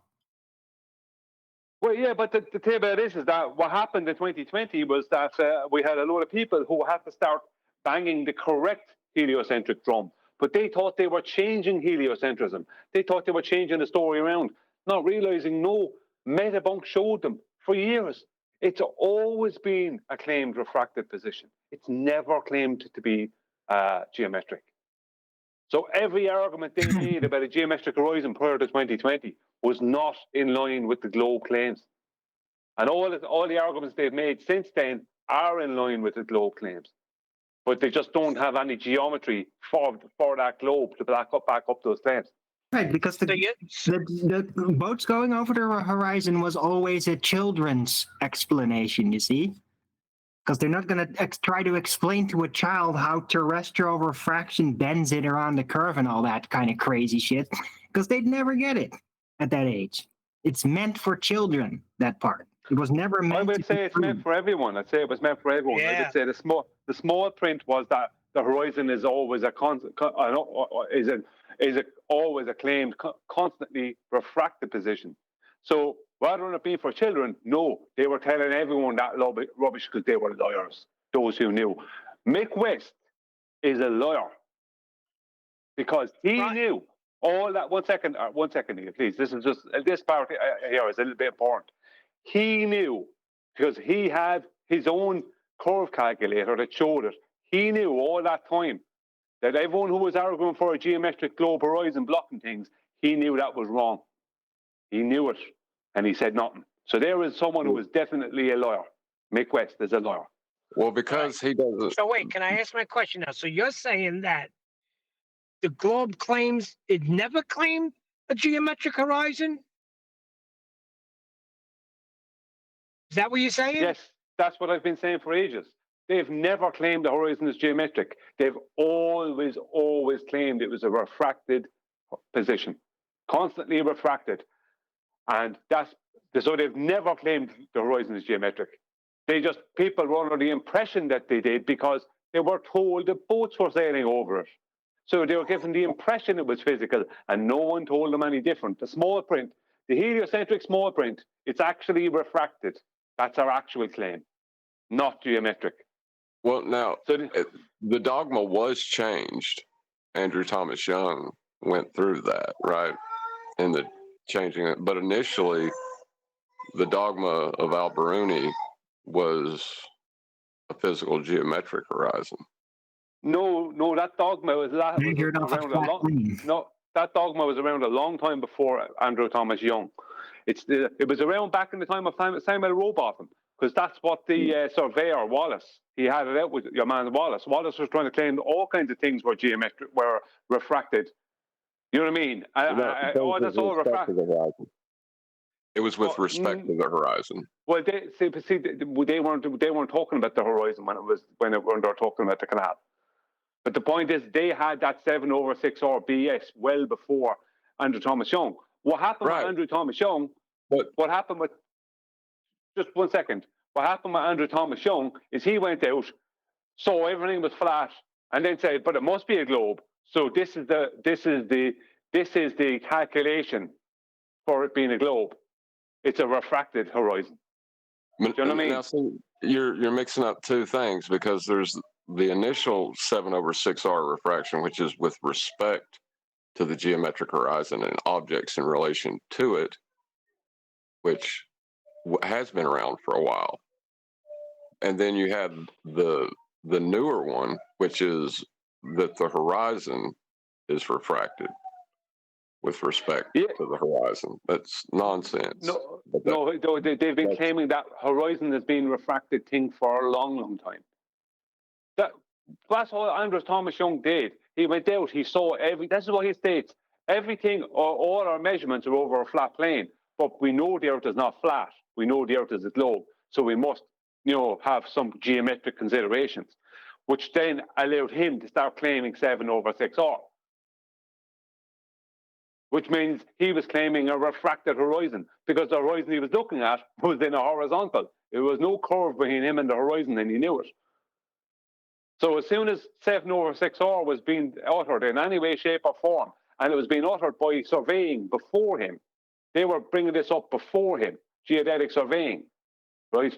He just went out and added to it, basically. That's all he did. So they've always been claiming, because the horizon is not a physical location. Everyone knows that. Every sailor who ever sailed knows the horizon is not a physical location. They know this. So there's no way to give right?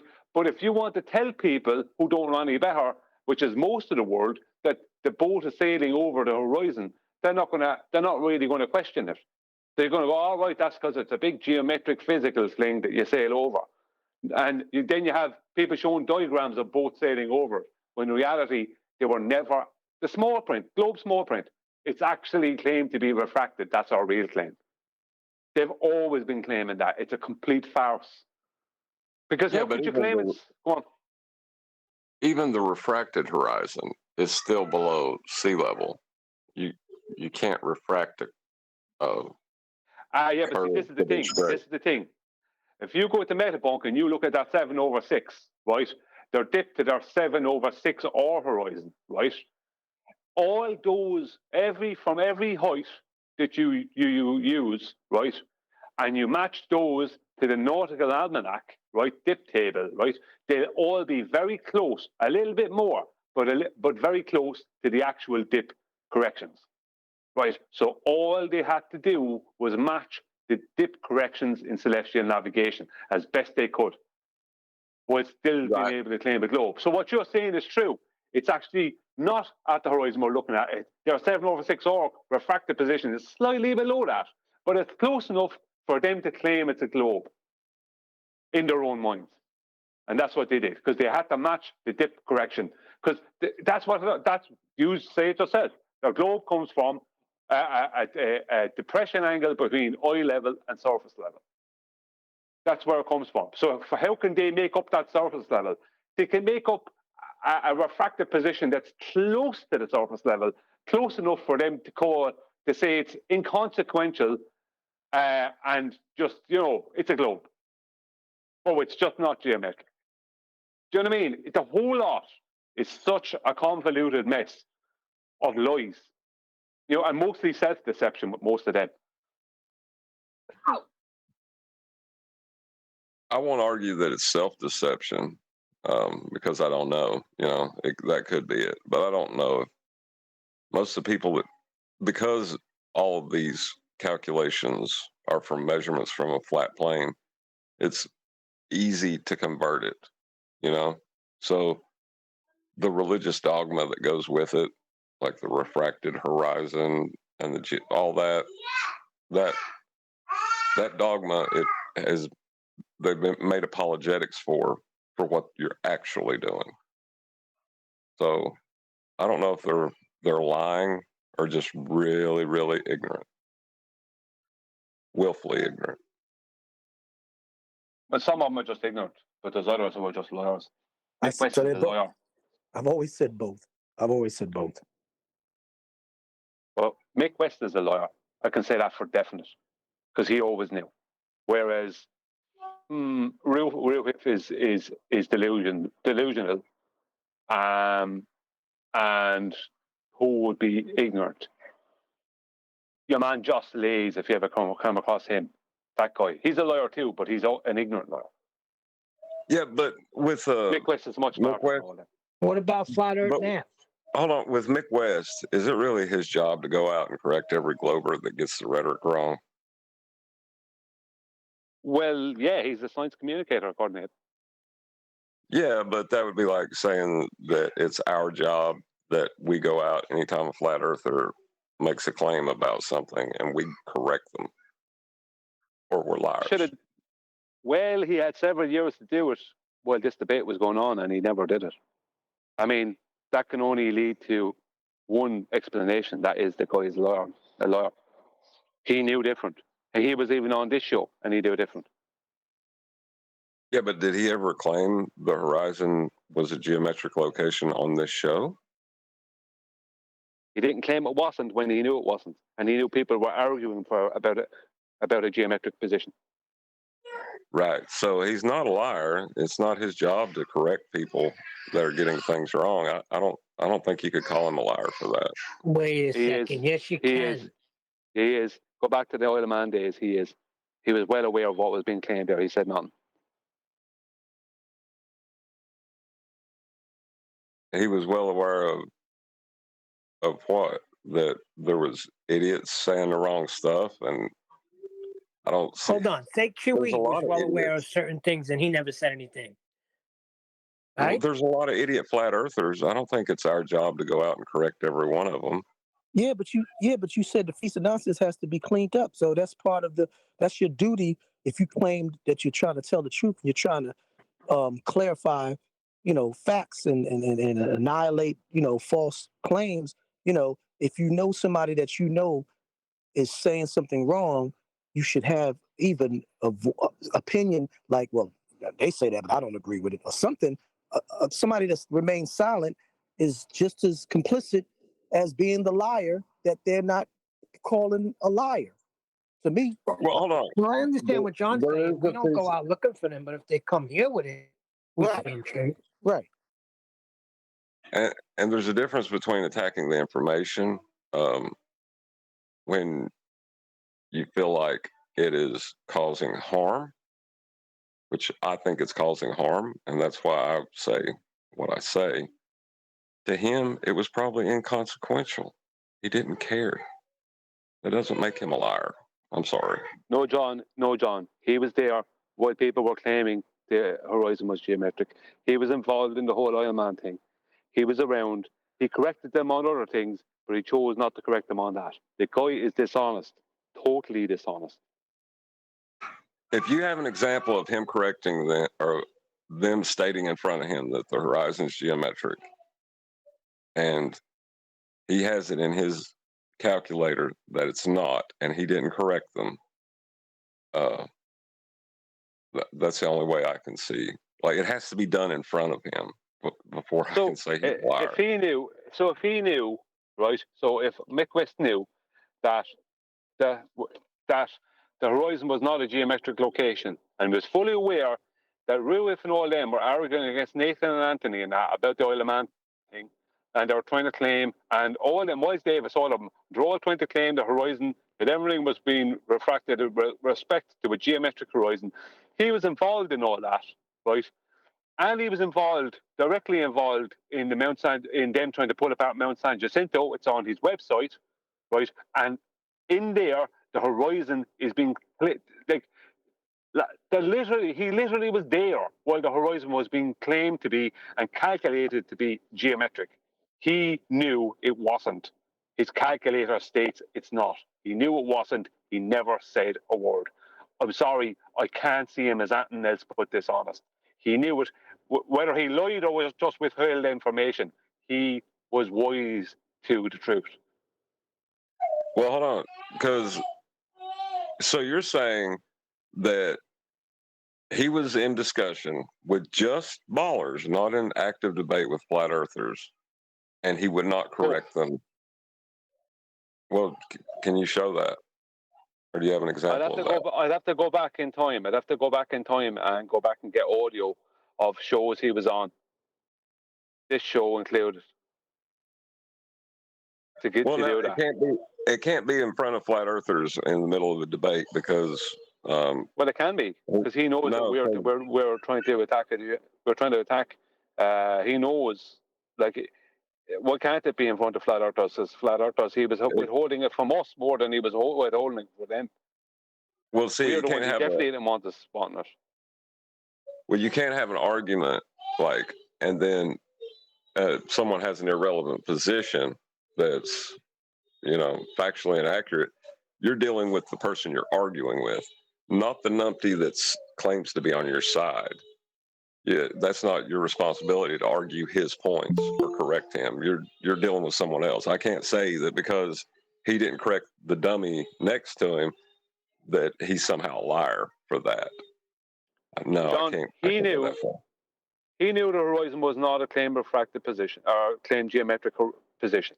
He knew this all that time, and he said nothing. And that's why in 2020, January 1st, 2020, when Kiwi, who's here now, brought out the Black Swan, at that exact moment, Mick West disappeared.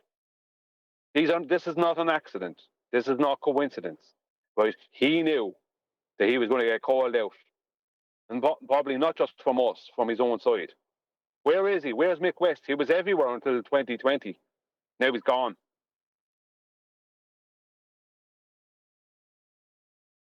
Well, that is interesting. I would like to see some resolution on it. At least hear Mick West respond to it.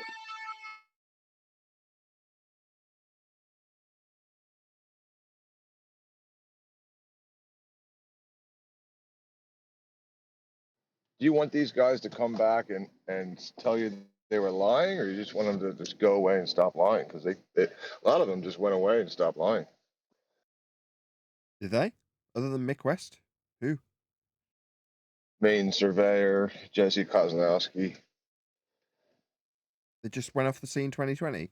Black Swan shooed them away? Yeah, Kozlowski and the main surveyor had nothing to do with the Black Swan. That was to do with water levels, but Bev.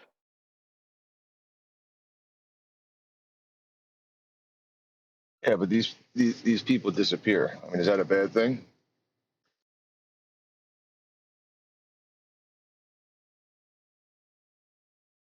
Not the point I'm making.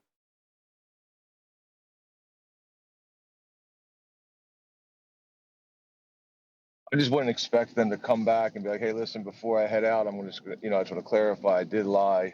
I was being deceived and deceitful, and now they're just gonna head out." Well, no, I would like him to answer to whether he knew that the horizon was not a geometric position while people were having that argument, and why he didn't say anything.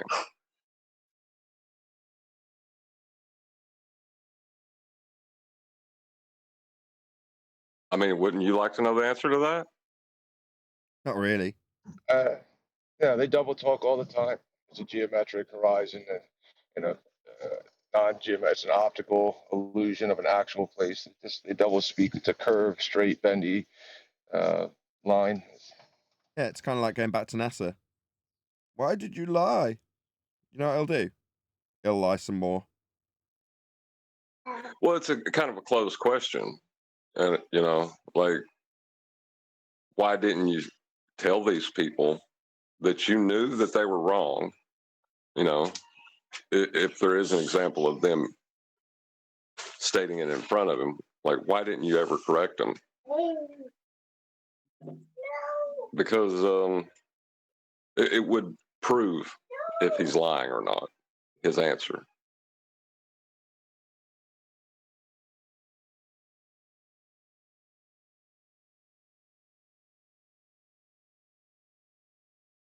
Well, I'm glad we're all dwelling on that. My question, I didn't ask a question, John. I made a statement that I'm calling him a liar with evidence that he's dishonest. Calling him dishonest with evidence because he knew better, and we have his curve calculator there to prove it, and the fact that he disappeared as soon as Black Swan turned up. So I'm not asking him, why did you lie? I know he's a liar. I don't need to ask him any of that.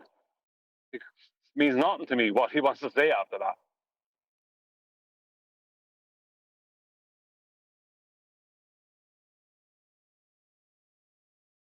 Like, I don't know if that's the reason he left. I can't say that, and I can't How do say they live that. with themselves? Well, no, yeah, and I can't say that he never corrected anybody. We don't know what private conversations they may have had. That's what I'm saying. Like, I would like to ask him so I would know. Now, you're saying there's evidence of him hearing people say the horizon is geometric, but I don't know that. And I don't know why he didn't correct them at the time if he did know that.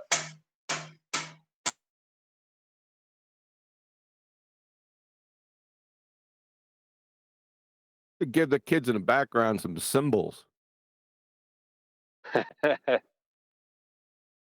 No, John. No, he's going to Nobody drag the sticks on the table. John, nobody actually went around saying the horizon's geometric. This is the thing, you see. Nobody said that geometrical position is blah, blah, blah, but it's geometry, it's this geometric horizon. No, it was pre-assumed that everything was being blocked by a physical horizon. Everything was physical horizon. And he knew better, and he said nothing. He was sitting there while these conversations and debates took place, and he even joined in on some of them, but never said, well, actually, lads, that's technically not a geometric physical place. It's technically only always a refracted position. He never stepped in, and he knew better, which is why in January 2020, when the Black Swan came out, Mick West, sorry for the language, fucked off. That may be true. I ain't saying it's not true. I don't No know. swearing.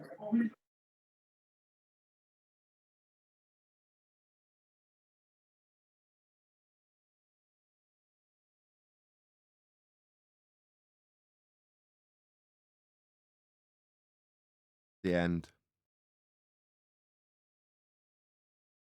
It's not the end. Huey just got here.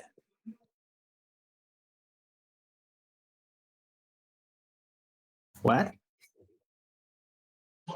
Well, I have to remind you again, when I was just a mere listener, it was very important when QE came in. There are people out there now that were me, and they're waiting to hear from people like QE.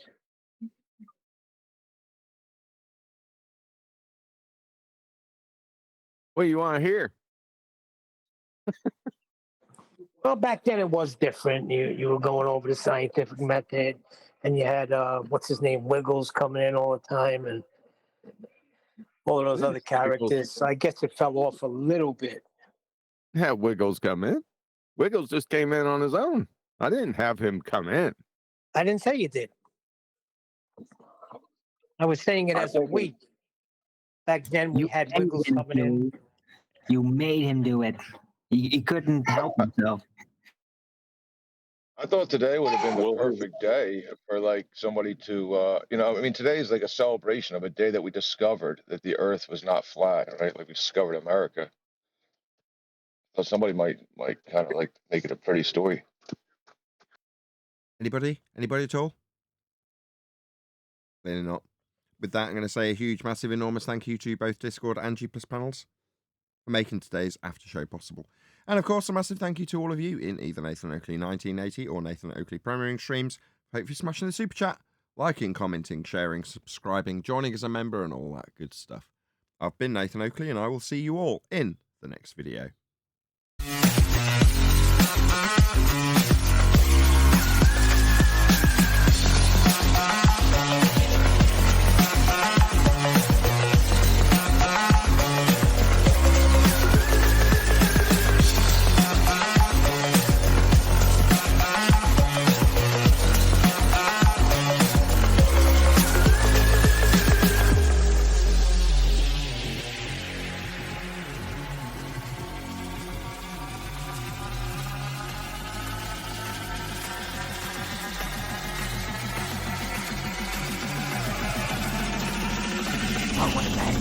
What a lovely day!